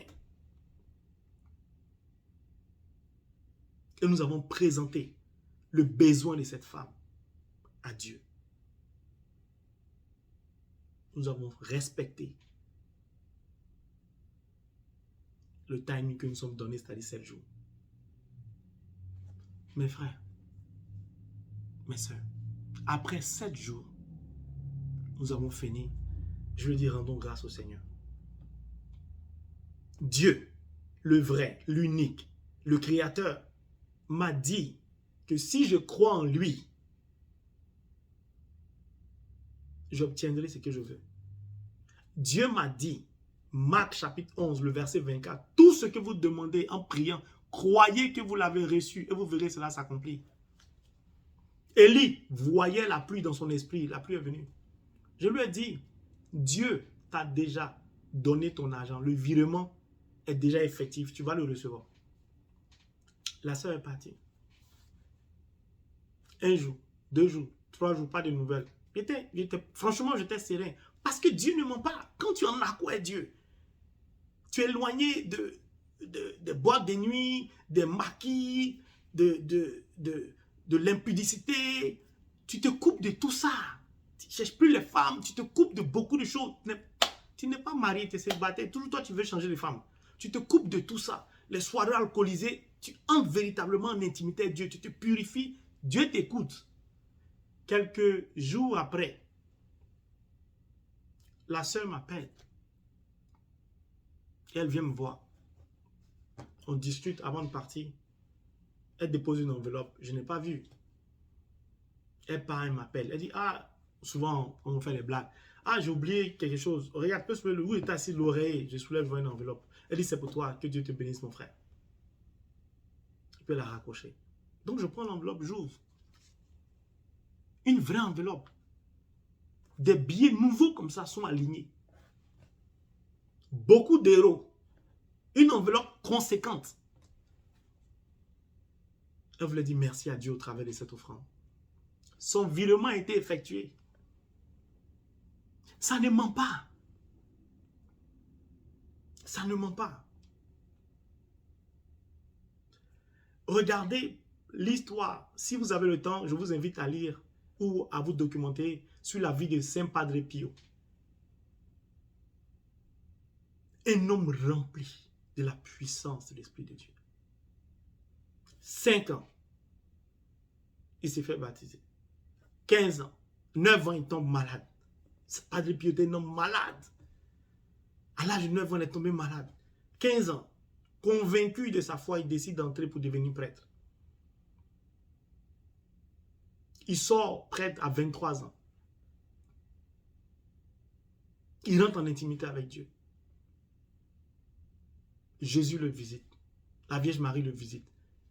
C'est un homme fréquent dans la prière. Il se réveille souvent à 2 h du matin pour prier. Il était constamment assidu dans la prière du rosaire. Il a porté les stigmates. Saint Padre Pio, les gens s'approchaient de lui, il guérissait. Mais il souffrait dans sa chair. Les démons le frappaient. Toi, tu pries, tu penses que parce que tu pries, les démons ne peuvent rien te faire. Ils vont te frapper, ils vont perturber ta destinée, mais ils ne peuvent pas bloquer ton avancement. C'est impossible. Les démons ont frappé Padre Pio une nuit, ensanglanté son visage. Le lendemain, Dieu a augmenté ses grâces. Il les a toujours vaincus. Il dit, ils m'ont attaqué, on s'est battu. Mais j'ai toujours la victoire sur eux. En 2008, on a fêté 40 ans de sa mort. Ils ont exhumé son corps. 40 ans après sa mort, son corps est intact. Tellement il est en connexion avec Dieu. Son corps est intact. Ils ont appelé les médecins légistes, les experts du monde, ils sont venus. Ils disent qu'ils n'ont jamais vu ça, ils ne peuvent pas expliquer ça. Ils ont pris le corps de Lénine, ils ont comparé au corps de Padre Pio. Ils se sont rendus compte que Lénine, on a enlevé son cerveau et puis ils ont injecté le formol. Son corps est frais, comme s'il venait de mourir. Les scientifiques disent ça on peut expliquer. Mais pour Padre Pio, il n'y a rien, tout est en place. Mieux, quand on fait des prélèvements, le sang sort. Comme s'il est mort il y a quelques heures. Il y a 40 ans, il est mort. Mais son visage est intact, son corps est intact, le sang circule encore. Mon frère et ma soeur, quand tu es en connexion avec Dieu le Père, quand tu es en connexion avec le Dieu créateur, quand tu es en connexion avec lui, tu vis éternellement. Ce n'est pas une histoire dormir debout, c'est la réalité. Tu vis éternellement. Maintenant, si tu ne sais pas parler le français, ce n'est pas grave. Prie dans ta langue maternelle, prie dans ta langue paternelle, prie en nouchi, prie comme tu veux. Parce que Romains 8, le verset 26 nous dit quoi? Nous ne savons pas comment prier. C'est pourquoi l'Esprit Saint vole à notre secours. C'est pour ça que quand nous commençons à prier, nous recommandons notre prière entre les mains de Dieu, disons, envoie-nous l'Esprit Saint. Envoie-nous ton Esprit Saint. Tu dois commencer à invoquer le Saint-Esprit pour qu'il vienne t'accompagner parce que tu ne sais pas prier. C'est-à-dire que tu peux parler, mais tu ne sais pas harmoniser les mots pour que ça parvienne devant Dieu correctement. Donc le Saint-Esprit t'aide. Romains 8, verset 26, il vole à ton secours par des gémissements inexprimables. Et tu dois avoir un support dans la prière, c'est la Bible. Tu dois lire les Saintes Écritures, la parole de Dieu doit être ton support. Par la parole, il a créé le ciel et la terre. Utilise la parole de Dieu. Utilise-la. Utilise-la. Une fois, je priais, je dis, il y a tellement de témoins là-dessus. Je vous invite aussi à vous renseigner sur la vie de Marthe Robin. Des belles histoires. Padre Pio, Marthe Robin. Une femme couchée dans son lit, malade, qui se débattait avec Dieu. Elle est restée au lit à l'âge de 26 ans jusqu'à pendant plus de 50 ans. Ou 40 ans, plus de 40 ans. Alitée, elle ne pouvait même pas voir la lumière. Mais d'elle, Dieu a accompli de grandes choses. C'est merveilleux d'être connecté à Christ. Tu pries, tu te plains seulement, tu pries. Va lire la vie. Ou bien va regarder des vidéos sur Padre Pio, sur Saint Padre Pio, sur Marthe Robin. Tu vas voir que ce que tu vis n'est rien. Les gens vivent d'intimité réelle avec Dieu, sans recherche de biens matériels. Tous les jours, tu cherches bien matériel. Tous les jours, Dieu n'a qu'à donner l'argent. C'est quoi? Il y a mieux que l'argent. Il y a un passage de cette écriture. Si tu crois en moi, tu feras les œuvres que j'ai faites. Tu accompliras même de plus grandes. Une femme est venue, elle dit elle a un fibrome. Il a dit, ok, tu crois en Dieu? Elle dit oui. Il a mis ma main sur son bas-ventre. Il a dit, Seigneur, merci. Merci. Merci par ta main puissante d'avoir arraché les fibromes des entrailles de cette femme. Que ton nom soit béni. Elle dit, ma soeur, c'est fini, il n'y a plus de fibromes. Elle dit, ah. Et tu as rendez-vous quand? Elle dit, demain. Pourquoi? Elle dit, ça se fait opérer. Il dit, mais il fallait annuler l'opération. Mais c'est pas grave. Il t'attend demain. Elle est partie à son rendez-vous dans un hôpital à Paris. Ils l'ont opéré pour enlever les fibromes. Mais au moment où ils regardent, les médecins regardent, il n'y a plus de fibromes. Ils mettent les faits, elle saigne, elle crie, mais ça fait mal. Ils disent, ils ne comprennent pas, il n'y a plus de fibromes. Donc ils ne savent pas quoi opérer. Ils sont là. Elle sort de l'hôpital, elle m'appelle. J'ai dit, c'est déjà fait. Dieu n'a pas créé l'homme malade. Dieu n'a jamais créé l'homme malade. Dieu n'a jamais créé l'homme mauvais. Jamais. C'est nous, chaque fois que nous nous éloignons de Dieu par le péché. Le péché est une trahison de l'amour. Donc le péché nous sépare de Dieu. Chaque fois que nous mentons, chaque fois que nous baignons dans des unions illégales, dans l'adultère, chaque fois que nous baignons dans l'ivrognerie, chaque fois que nous passons notre temps à planifier comme Ananias et Saphira, des plans funestes, nous ne pouvons pas voir la gloire de Dieu. Quand tu comprends le langage spirituel à un certain niveau, il y a des prières que tu ne fais plus. Il y a des prières que tu ne fais plus. Moi, Dieu me dit, au travers des Saintes Écritures, que je suis de même, il m'a créé de même nature que lui. La même essence que lui. Mais je ne suis pas lui. Parce que lui, il est en haut, moi je suis en bas. Mais en moi, il y a les traces de l'essence, de la nature de Dieu. Donc en moi, il y a déjà un pouvoir. Il y a déjà une puissance. Mais comment je l'utilise? Vous appelez des pays puissants, les gens sont riches, ils polluent la nature. Et c'est eux qui vous parlent de COP 25, COP 28, COP truc. Tu pollues la nature va se retourner contre toi. C'est-à-dire que c'est à Dieu que tu t'en prends. Si le monde est déséquilibré aujourd'hui, s'il y a des guerres partout, c'est parce que l'humanité a décidé, de par son mode de vie, de par ses pratiques, de désorganiser l'œuvre de la création. Imaginez, vous avez un beau jardin avec des roses, des fleurs. Et quelqu'un vient dans votre jardin, il vient déposer une cage ou bien une barrique d'essence, dépose ça dans le jardin. Une barrique d'essence percée, puis l'essence coule. Est-ce que vous allez retrouver la beauté de votre jardin? Non. Pourquoi? Parce que votre jardin n'est plus harmonisé. Il n'y a plus d'harmonie. Donc tout devient fade, vilain. Là, c'est fini. C'est comme ça que l'homme se comporte dans le monde. Dieu nous a fait les gardiens de sa création. Nous passons notre temps à tout détruire. Maintenant, quand tu es enceinte, on te donne des faits, des choses comme ça. Puis un jour, je suis allé voir une femme gynécologue vraiment bien dans son domaine. Il dit, pourquoi vous donnez les comprimés? Elle dit parce que l'homme n'est plus en contact avec la terre. L'homme n'est plus en contact avec la terre. Tout ce qui est artificiel ne produit plus rien. Il y a beaucoup de choses. Je ne peux pas faire, la vidéo est déjà assez longue. Quand vous lisez la Bible, on parle toujours de les gens partaient chercher l'eau au marigot à la rivière. Parce que l'eau qui vient du marigot de la rivière, moi qui suis allé à l'ouest de la Côte d'Ivoire, à Mans, tu marches et puis dans la forêt, tu marches sur la route et puis tu entends dans la forêt à côté le bruit de l'eau. Donc je pousse, je vais dans la forêt, moi aussi curieux. Et puis tu vois l'eau couler des roches ou des rochers. L'eau est pure. Puis on te dit l'eau là, si tu bois ça, ça guérit. C'est l'eau naturelle. Pourquoi les gens partaient à la rivière prendre l'eau? Elle est cruche. Parce que l'eau qui vient de la rivière, qui vient du puits du lac, est pure. Mais l'eau qui vient de ton robinet n'est plus pure. Il y a du chlore, il y a des produits chimiques dedans pour que tu puisses boire. C'est ça qui est le déséquilibre. C'est ça qui est le déséquilibre. Il y a des saisons. Quand il prie, il y a des saisons. Mangue ne pousse pas de la même manière que tomate. Cacao a des saisons. Toi, tu pries. Toute une année, c'est-à-dire que toutes les saisons passent, tu n'obtiens pas un résultat, tu continues de prier, ne prie plus, arrête-toi, demande-toi, qu'est-ce que tu fais? Est-ce que tu es en harmonie avec ton Créateur? Est-ce que toi-même tu es en harmonie? Il y a des gens qui sont désorganisés de l'intérieur, leur homme intérieur dort, leur homme intérieur est perdu, leur homme intérieur, on ne le nourrit plus. Parce que quand tu lis la parole de Dieu, tu lis les Écritures, tu nourris ton homme intérieur. Tu ne pries plus, tu ne nourris pas ton homme intérieur. C'est pour ça que vous pouvez voir quelqu'un qui parle mal, qui peut vous insulter, ça ne lui dit rien. Parce que dans lui, tout est déjà désorganisé. Donc, parler mal, ça ne lui dit rien. L'homme n'est pas créé pour parler mal à son semblable. Ce n'est même pas possible. Tu maudis une femme, tu te maudis toi-même parce que la femme, elle donne la vie. Toi, tu ne donnes pas la vie, tu la maudis de comment? Et quel pouvoir tu la maudis? Mais une femme te maudit, ça prend. Parce qu'elle donne la vie, elle a un pouvoir en elle. C'est pour ça que les femmes seules peuvent changer le mode de vie d'une société.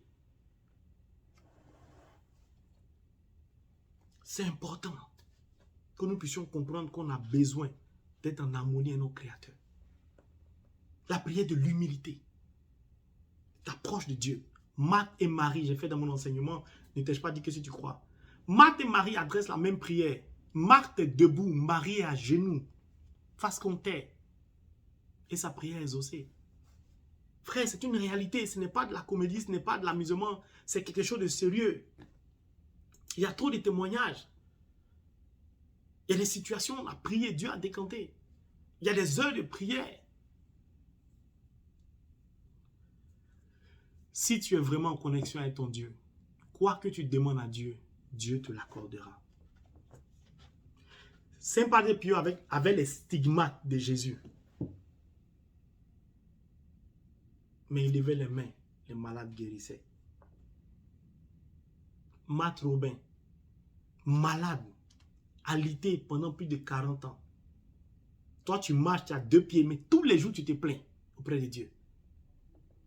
Marthe Robin, malgré son état et dans son état, elle a décidé d'entrer dans les ordres pour devenir religieuse. Dès qu'elle a décidé ça, le diable l'a giflé. Il a cassé ses 2 dents. Parce que non seulement tu es malade, et puis encore tu vas attirer d'autres âmes à Dieu. Pourquoi? Donc le diable va t'attaquer, mais tu auras toujours la victoire. Tu auras toujours la victoire. Et écoute, quand tu pries, écoute la voix de Dieu. Tu n'es pas dans un monodialogue, dans un monologue. Tu n'es pas dans un monologue. C'est un dialogue avec le Créateur. Tu lui parles, il va te parler. Mais est-ce que tu es prêt ou tu es prête à écouter la voix de ton Dieu? That is the question. Est-ce que tu es prêt?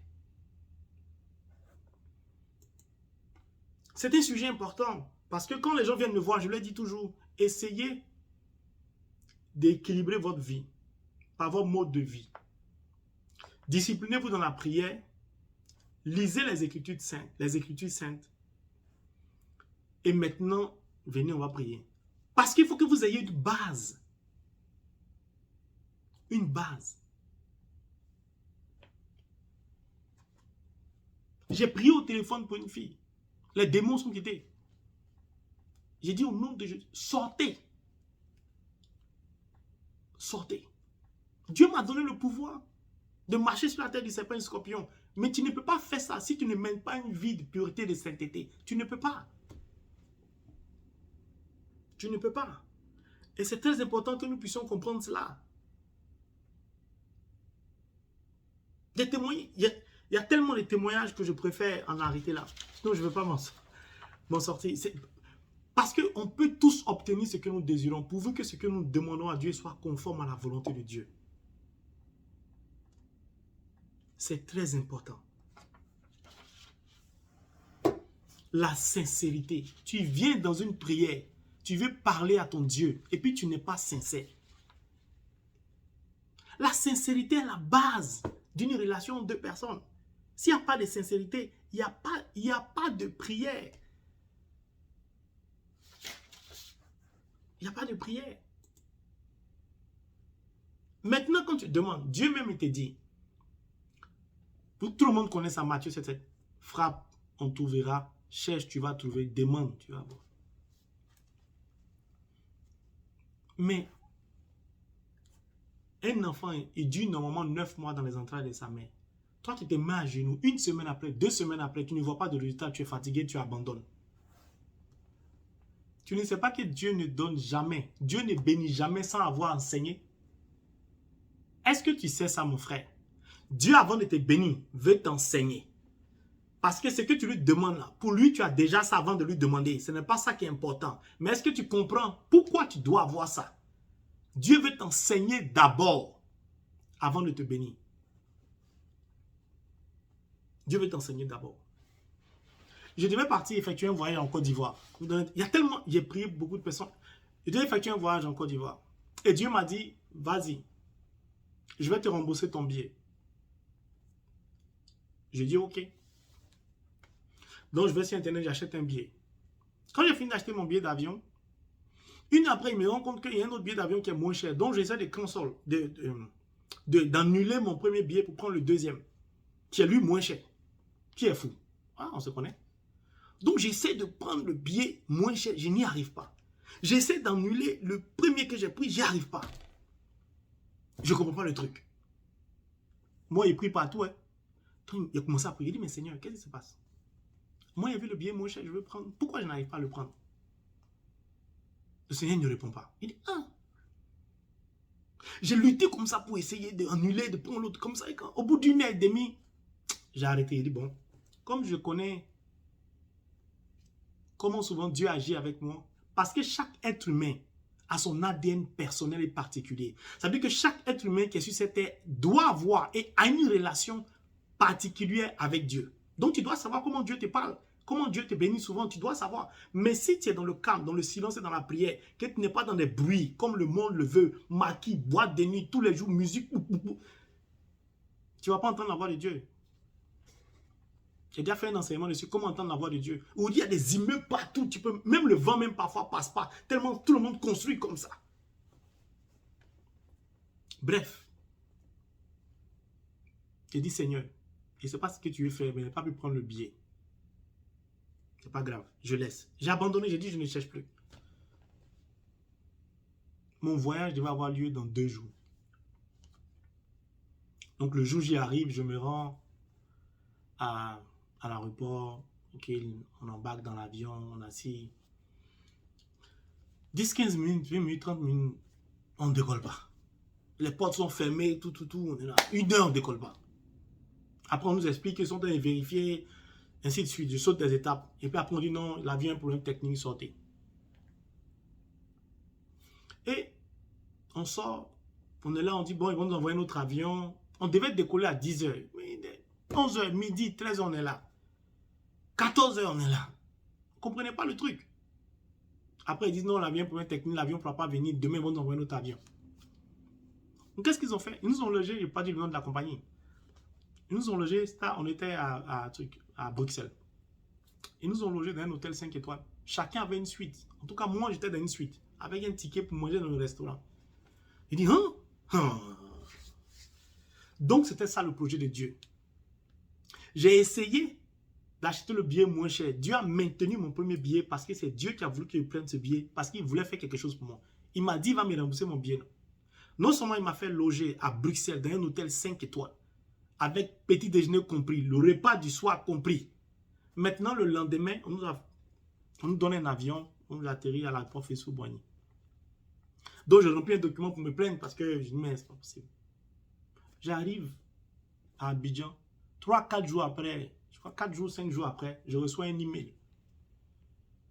La compagnie me rembourse le prix du billet d'avion, mais multiplié par 2. Amen, mon frère. Dieu est bon. Dieu avait prévu de me rembourser le prix du billet. C'est pourquoi il m'a fait choisir ce vol-ci.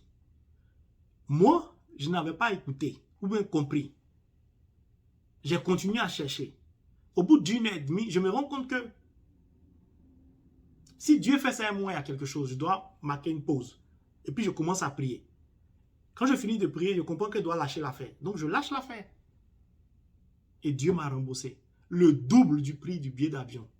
Exemple, j'ai acheté le billet d'avion peut-être, je sais pas moi, à 50 euros, bien à 50 $. Dieu m'a remboursé 100 $ ou 100 euros. Le double. Et Dieu me dit, c'est moi qui t'ai empêché. Parce que je voulais te redonner ton argent. Il dit que mon frère et ma soeur, quand tu es en connexion avec Dieu, c'est terrible. Plus tu pries, plus tu es en connexion, tu ne cherches plus. Les choses du monde ne t'intéressent plus. Ça vient à toi. Il suffit que tu le veuilles, tu planifies.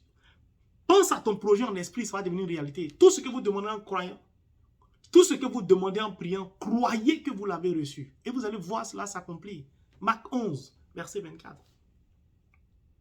Quand tu pries, est-ce que tu écoutes la voix de Dieu? J'étais en Belgique.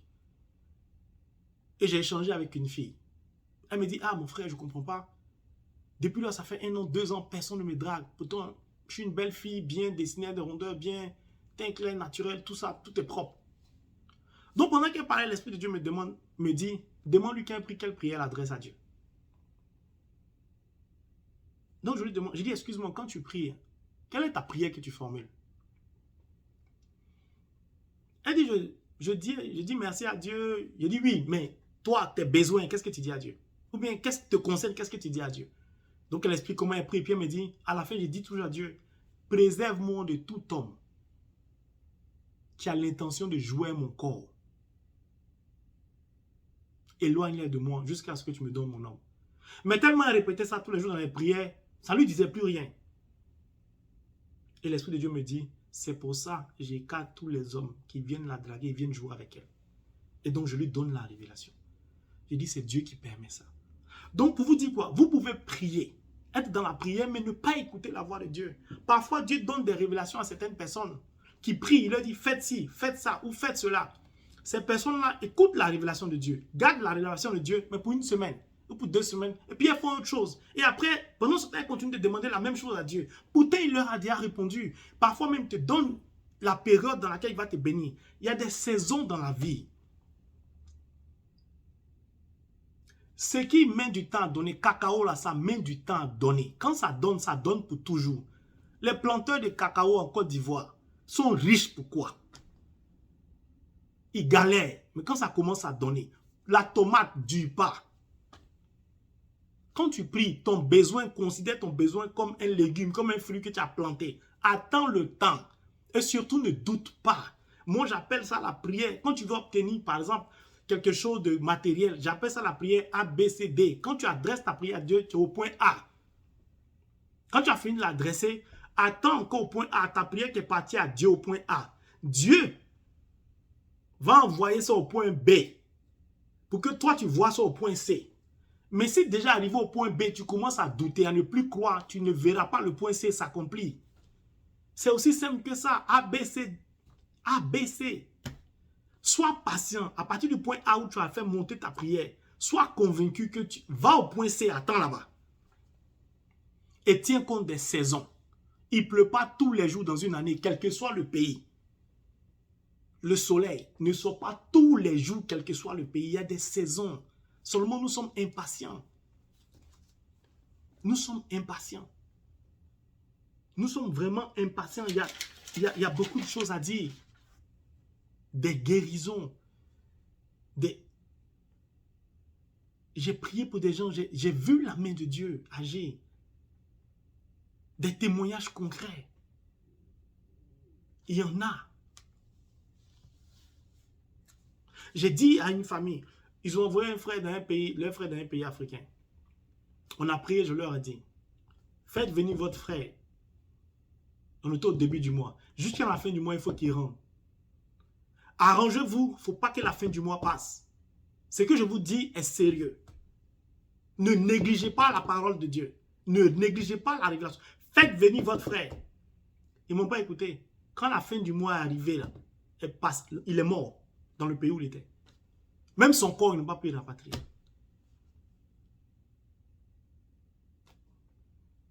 Soyons en harmonie avec Dieu. Prions sincèrement Dieu le Créateur. Et pensons à ne jamais détourner notre face d'un pauvre, à faire le bien. Tout le monde a droit au bonheur. Dieu nous a créés pour qu'on soit heureux. Mais ce qui nous empêche d'accéder au bonheur, c'est la jalousie, c'est le mensonge, c'est l'orgueil. Il y a des gens, on ne peut pas leur parler. Même si Dieu te donne une révélation, pour lui parler, tu as peur parce qu'ils vont t'insulter. Il y a des gens, quand tu leur donnes des révélations, ils prennent l'intelligence pour décortiquer ta révélation comme si c'était une philosophie. Une philosophie, un débat, un sujet philosophique. Ouais, mais ça, c'est une confusion, mais ça, c'est ceci, ça, c'est cela. Pardon. Toi, tu es trop intelligent. Tu es plus intelligent que Dieu. Là. Je vous assure, si nous acceptons de respecter la création, de respecter les lois de Dieu, l'humanité connaîtra la paix. Les mensonges partout dans la société. On ment à certains niveaux. On abrutit les gens volontairement. Dès que tu veux utiliser ton intelligence que Dieu t'a donnée, beaucoup de personnes se dressent contre toi. Certaines personnes refusent catégoriquement d'aller à l'hôpital. Pourtant, les médecins, là, c'est Dieu qui les a donné l'intelligence. Si tu ne vas pas te faire soigner, tu vas mourir. Écoute la voix de Dieu. Si Dieu dit, va te faire soigner, va te faire soigner. Non, il y a trop d'exemples. Que Dieu, dans son infinie bonté, vous bénisse. Vous bénisse sincèrement. J'ai regardé une personne, je lui ai dit, avant la fin de l'année, tu auras un travail bien payé. La personne a eu le travail. La personne a eu le travail. Des exemples, il y en a trop. Je vais terminer par ce témoignage. Pardon. J'ai tellement envie que vous puissiez vous accorder, entrer en communion avec Dieu. C'est magnifique. Quand tu es rempli de l'Esprit de Dieu, quand tu es rempli de l'Esprit Saint, tu as du mal à faire du mal à ton prochain. Tu aimes tout le monde. Tu n'hésites même pas à demander pardon à quelqu'un s'il te dit que tu lui as fait du mal. Je partais en pèlerinage en Israël, organisé par le diocèse du Val-de-Marne, quand je vivais encore en Europe. Ayant une relation particulière avec Dieu, je comprenais comment Dieu fonctionnait avec moi. Comme je vous ai expliqué l'histoire de l'ADN. Même les jumeaux n'ont pas même ADN. Donc, à la dernière réunion, avant le départ pour Israël, on allait se retrouver dans des endroits en Israël où peut-être une ou deux fois on allait partager la chambre à deux. Comme moi, j'étais le dernier à être inscrit sur la liste, parce que c'est à la sortie de l'église que l'Esprit de Dieu m'a dit, prends telle revue, ouvre, va dans ce pèlerinage. J'ai ouvert, j'ai vu, j'ai dit ok. Donc j'étais la dernière personne. C'est-à-dire que quand je me suis inscrit net, il restait une an, on fermait la liste. Dieu est bon tout le temps. God is good all the time. All the time, God is good. Donc je m'inscris. Donc du coup, il manquait la première réunion et la dernière réunion. Et j'étais le dernier à être inscrit.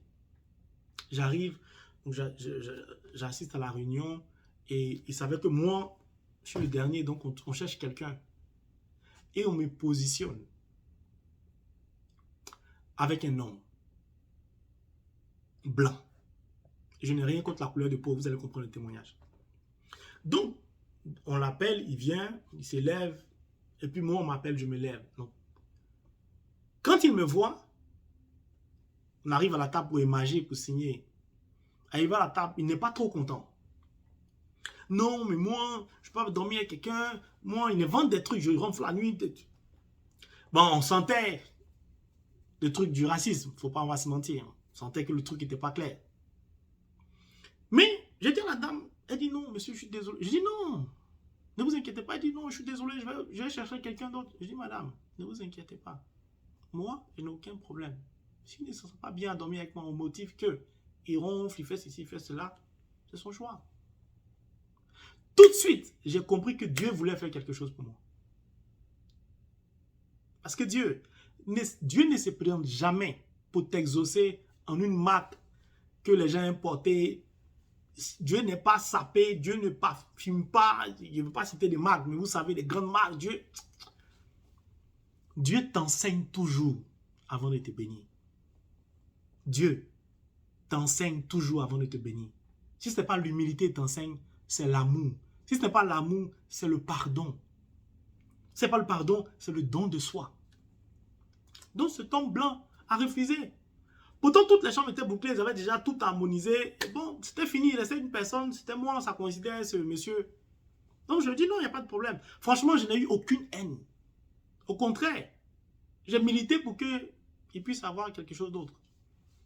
Donc 5-10 minutes après, la dame m'appelle, elle dit, j'ai trouvé quelqu'un pour vous avec qui vous allez partager la chambre en Israël. Je dis, ok, il n'y a pas de problème. Je saute l'étape parce que le temps passe. Mais en arrivant en Israël, celui avec qui j'ai partagé ma chambre me posait beaucoup de questions sur la spiritualité.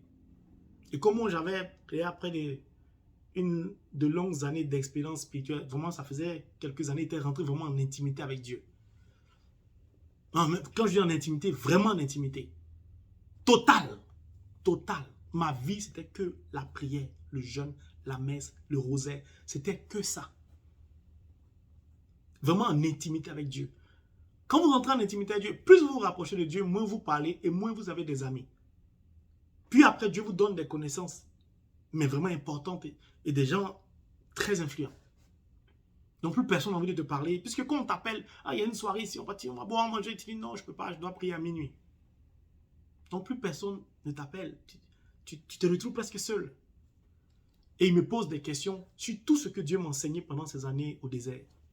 Dans la spiritualité, j'ai visité les malades, tout ce que Dieu m'a enseigné. L'amour, compassion, la présence de Dieu au travers d'un homme malade qui ne va jamais guérir, visiter, non, toutes sortes de situations, Dieu m'a formé. Et j'ai commencé à répondre à ces questions. Et il a décidé de devenir religieux. Quand il a décidé de devenir religieux, il a décidé. C'était un comptable. Il a décidé de me donner, de m'offrir sa voiture. En fait, Dieu avait prévu de me donner une voiture. Parce qu'avant, j'avais deux cylindrées importantes. Vraiment classe tout. Mais quand Dieu m'a appelé, quand je suis entré en contact, en intimité avec Dieu, j'ai perdu tout ça. Dieu m'a arraché tout ça pour me redonner tout ça sans effort.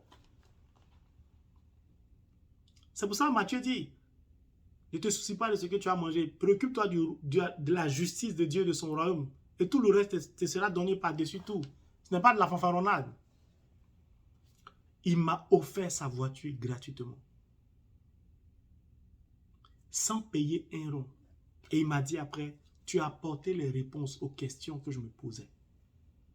Je te donne ce qui est à moi. Je rentre au couvent ou au monastère ou quelque chose comme ça. Dieu a fait beaucoup pour moi. Quand tu t'attaches à Dieu, que Dieu t'appelle à le servir et que tu te donnes tout entier à lui, il te donne tout ce dont tu as besoin. Il te donne tout ce que tu as besoin.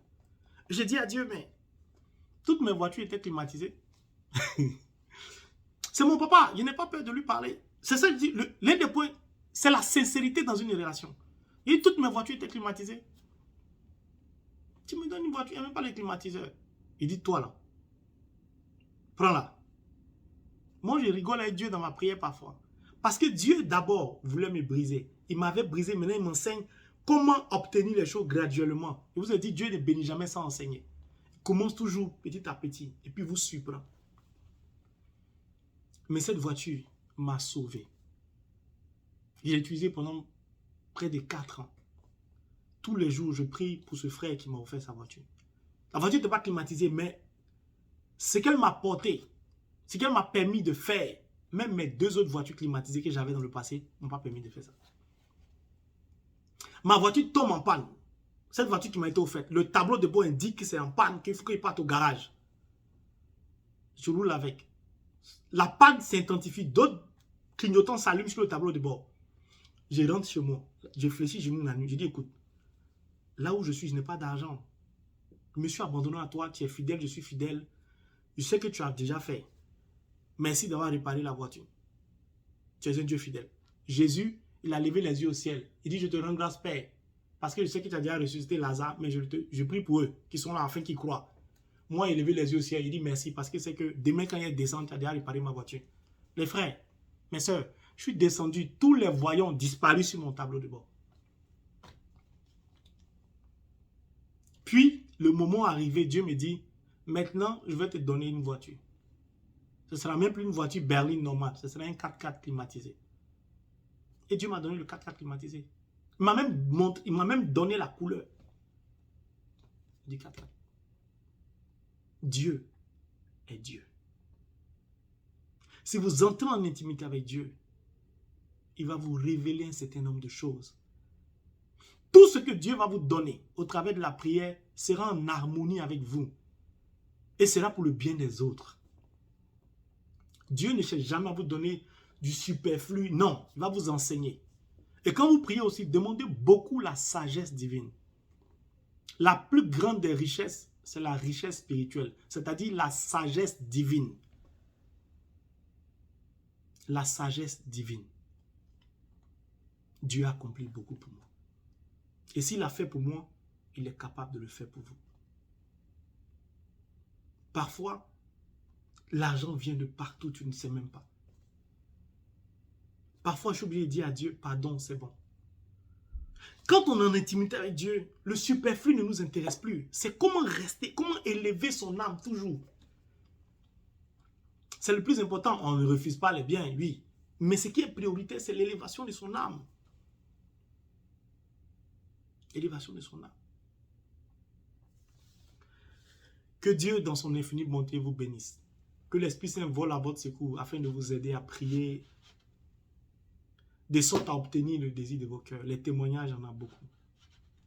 Il y en a vraiment beaucoup. Je vous assure, mes frères et mes sœurs, les témoignages, il y en a beaucoup. Beaucoup. Beaucoup.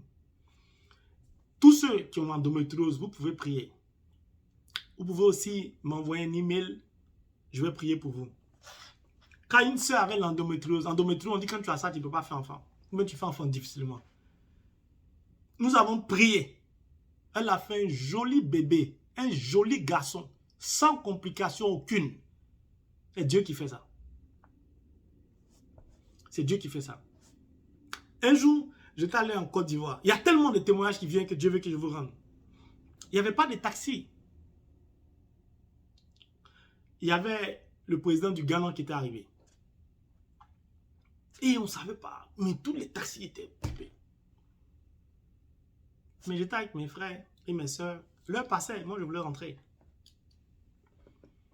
J'ai demandé à mes frères et mes soeurs, est-ce que je peux me décaler de vous d'un mètre? Ils ont dit oui. Je me suis décalé. J'ai levé les yeux au ciel. Il dit, Père, c'est toi, je bénis ton Saint-Nom pour ma vie. C'est toi qui as permis que je sois ici. Je veux rentrer, Seigneur. Apparemment, il n'y a pas de taxi. Mais tu peux me trouver une voiture. La prochaine voiture que je vais fixer de mon regard, sur laquelle je vais pointer ma main, que cette voiture, au nom de Jésus, se gare. Ma prière a duré peut-être 45 secondes. Et puis, j'ai regardé le nombre de voitures, le lot de voitures qui venaient. C'était une voie de, je sais pas, de 2 ou de 3. Et puis, j'ai fixé une voiture qui était garée sur la dernière voie. C'est-à-dire que la voiture qui a du mal même à se rabattre sur le trottoir, puisqu'elle est de l'autre côté de la route, de l'autre voie. C'était 2 ou 3 lignes, mais sur la deuxième ou la troisième ligne. Je l'ai fixé, j'ai mis mon doigt sur la voiture et j'ai dit, au nom de Jésus, gare-toi ici. La voiture a avancé et a serré, a freiné, donc tout le monde klaxonnait ciel. Et puis les gens ont fini par la laisser passer, puis elle est venue garer, juste 1 mètre devant moi. Et puis je suis allé la voir. Elle avait un chapelet. Elle avait mon chapelet.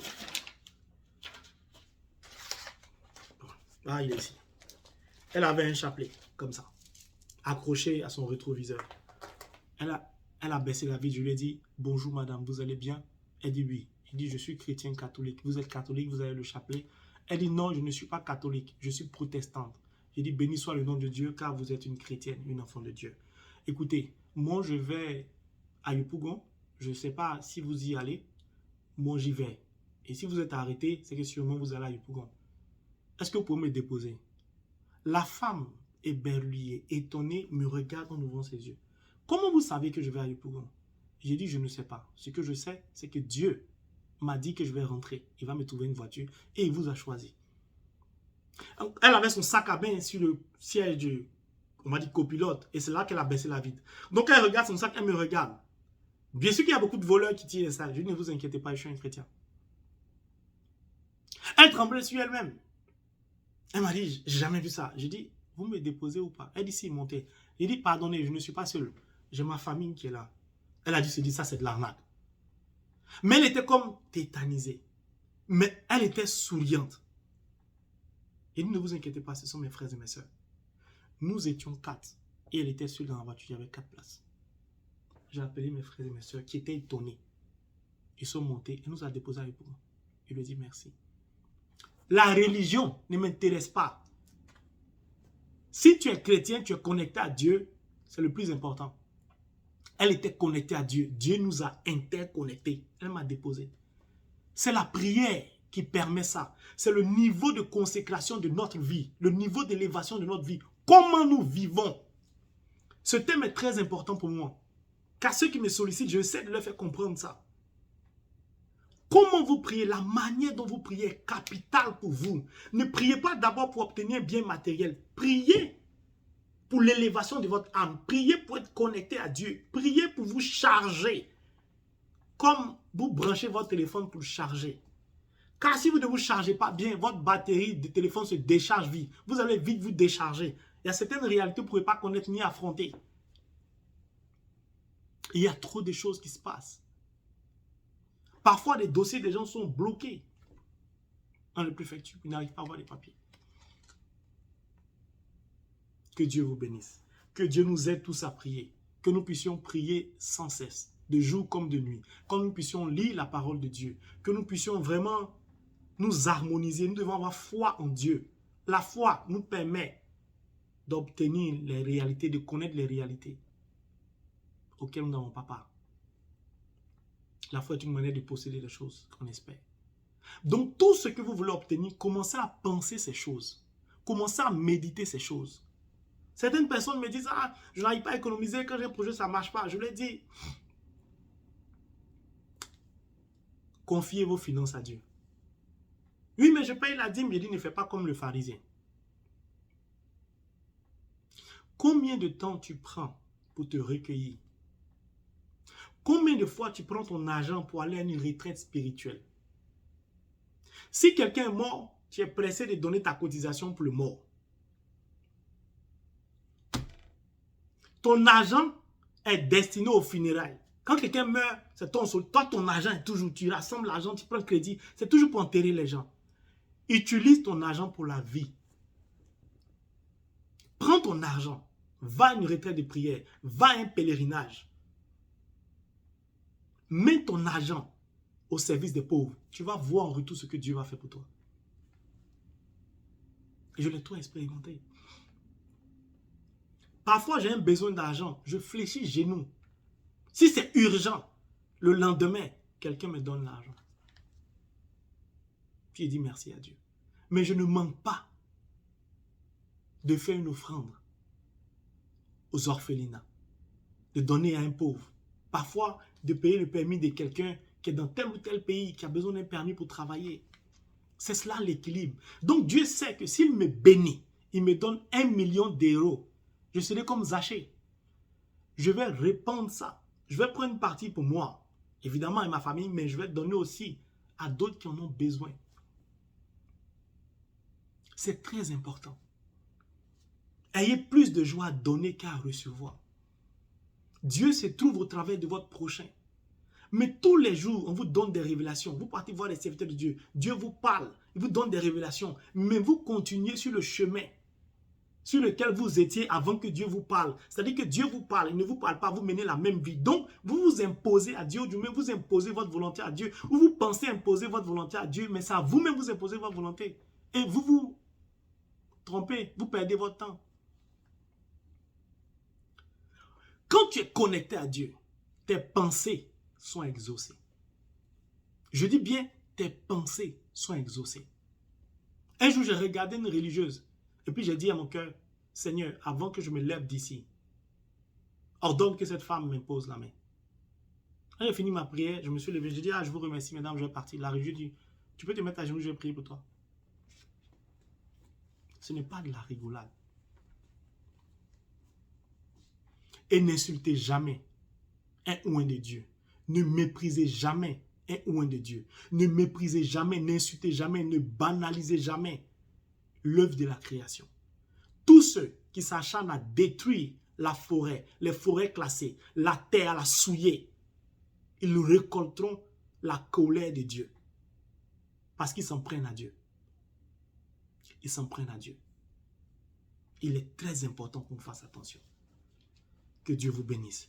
J'ai vraiment pris beaucoup de temps parce qu'il y a tellement de secrets dans la Bible, je ne peux pas tous vous les donner maintenant. Ça va faire une très longue vidéo. Mais c'est important parce que beaucoup de personnes prient ont du mal à entrer dans les bénédictions.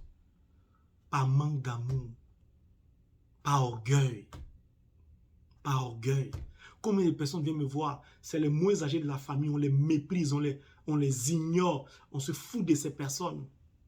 Pourtant Dieu me dit, cette personne, c'est elle qui va sauver sa famille. Tant qu'ils ne comprennent pas, ils vont tourner en rond. Et les gens tournent en rond. Les gens prient, mais ils tournent en rond. Les gens prient, mais ils tournent en rond.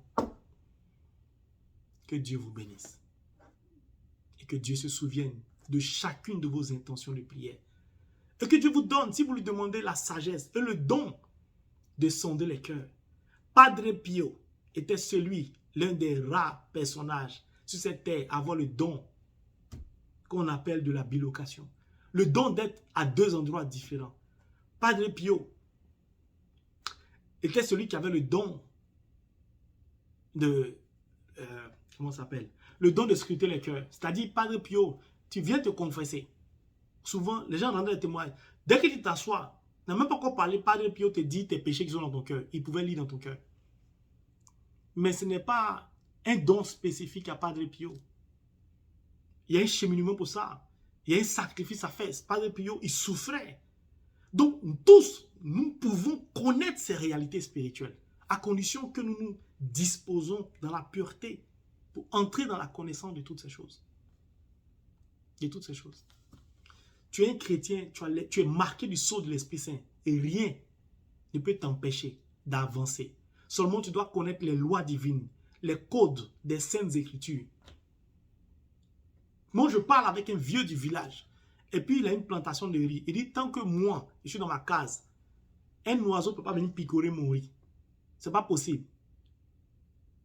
Il dit, mais, grand-père, comment tu fais?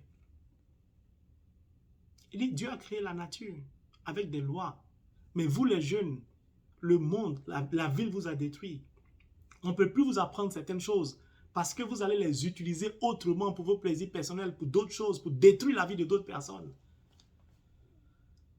Si je vous invite à aller vous asseoir auprès de vos grands-parents, des personnes âgées qui ont vécu dans le village, ils connaissent les lois de la nature. Souvent, ils sont plus chrétiens que nous parce qu'ils sont au contact de la création de la nature. Ils connaissent les réalités. Ils connaissent les réalités. Si Corbeau peut nourrir Élie, le rocher peut se transformer en gaz pour chauffer la nourriture d'Élie. C'est que les pierres, l'arbre, il y a la vie dedans. Jésus a maudit le figuier, il est devenu sec. Est-ce que le figuier est un arbre? Est-ce que le figuier a des oreilles? Mais comment le figuier a réussi à entendre la voix de Dieu? Comment le figuier a réussi à entendre la voix de Jésus? Comment se fait-il que la parole de Jésus a réussi à sécher le figuier? Ça veut dire que le figuier, dans le figuier, il y avait une vie. Parce que le figuier est création de Dieu. Si vous ne parlez pas bien, on va dire que c'est la sorcellerie. Ça n'a rien à voir avec ça. Tout ce que Dieu a créé contient une vie. Si tu réussis à connaître le code. La Bible dit, l'Éternel envoya sa parole et sa parole est guérie. Il a créé le ciel et la terre par sa parole. Chaque fois que vous envoyez une parole en connaissant les codes, comme les informaticiens qui sont capables de bloquer un hôpital en France, Parce qu'ils ont réussi à entrer le code, ils demandent une rançon. Si vous connaissez les codes de la spiritualité, vous pouvez parler, un arbre, il va sécher. Parce que l'arbre va entendre votre parole. Et votre parole va avoir un effet sur sa vie. Parce que les fruits sont censés nous nourrir. Un manguier, quand il grandit, il donne des fruits, des mangues. Il y a des branches. C'est pour tout le monde. Tu peux couper une mangue, tu manges. Mais même l'oiseau peut se poser sur la branche. Donc, quand toi, Dieu te donne tes dons spirituels, tu deviens comme un arbre. Quand tu es baptisé, quand tu es connecté à Dieu, tu dois t'élever, élever ton arbre spirituellement. Tu dois être sur cette terre des hommes. Un arbre est planté, il donne de l'ombre. Les oiseaux s'abritent, ils donnent des fruits. Toi, tu vaux mieux qu'un arbre. Comment se fait que tu es sur la terre? Quand tu produis quelque chose, c'est pour toi seul, ça ne peut pas marcher. Tu dois produire quelque chose pour tout le monde. À partir de toi, d'autres doivent se nourrir, s'abreuver, grandir, réussir. C'est pour cela que Dieu élève toujours des gens comme ça. Mais vous n'allez jamais entendre un arbre faire du bruit en poussant. J'aime trop l'arbre. L'arbre poussant fait du bruit. Mais toi, ta petite fortune, on ne peut plus respirer. Il y a des gens qui exhibent leur fortune. Non. L'arbre, même un baobab, quand il pousse sans bruit. Que Dieu vous bénisse, mes frères. En espérant que cet enseignement va vous aider, va vous emmener à la réflexion de comment vous devez prier. Si vous avez aimé cet enseignement, je vous invite à souscrire à ma chaîne et à liker, comme on le dit. Merci beaucoup, que Dieu vous bénisse. Amen.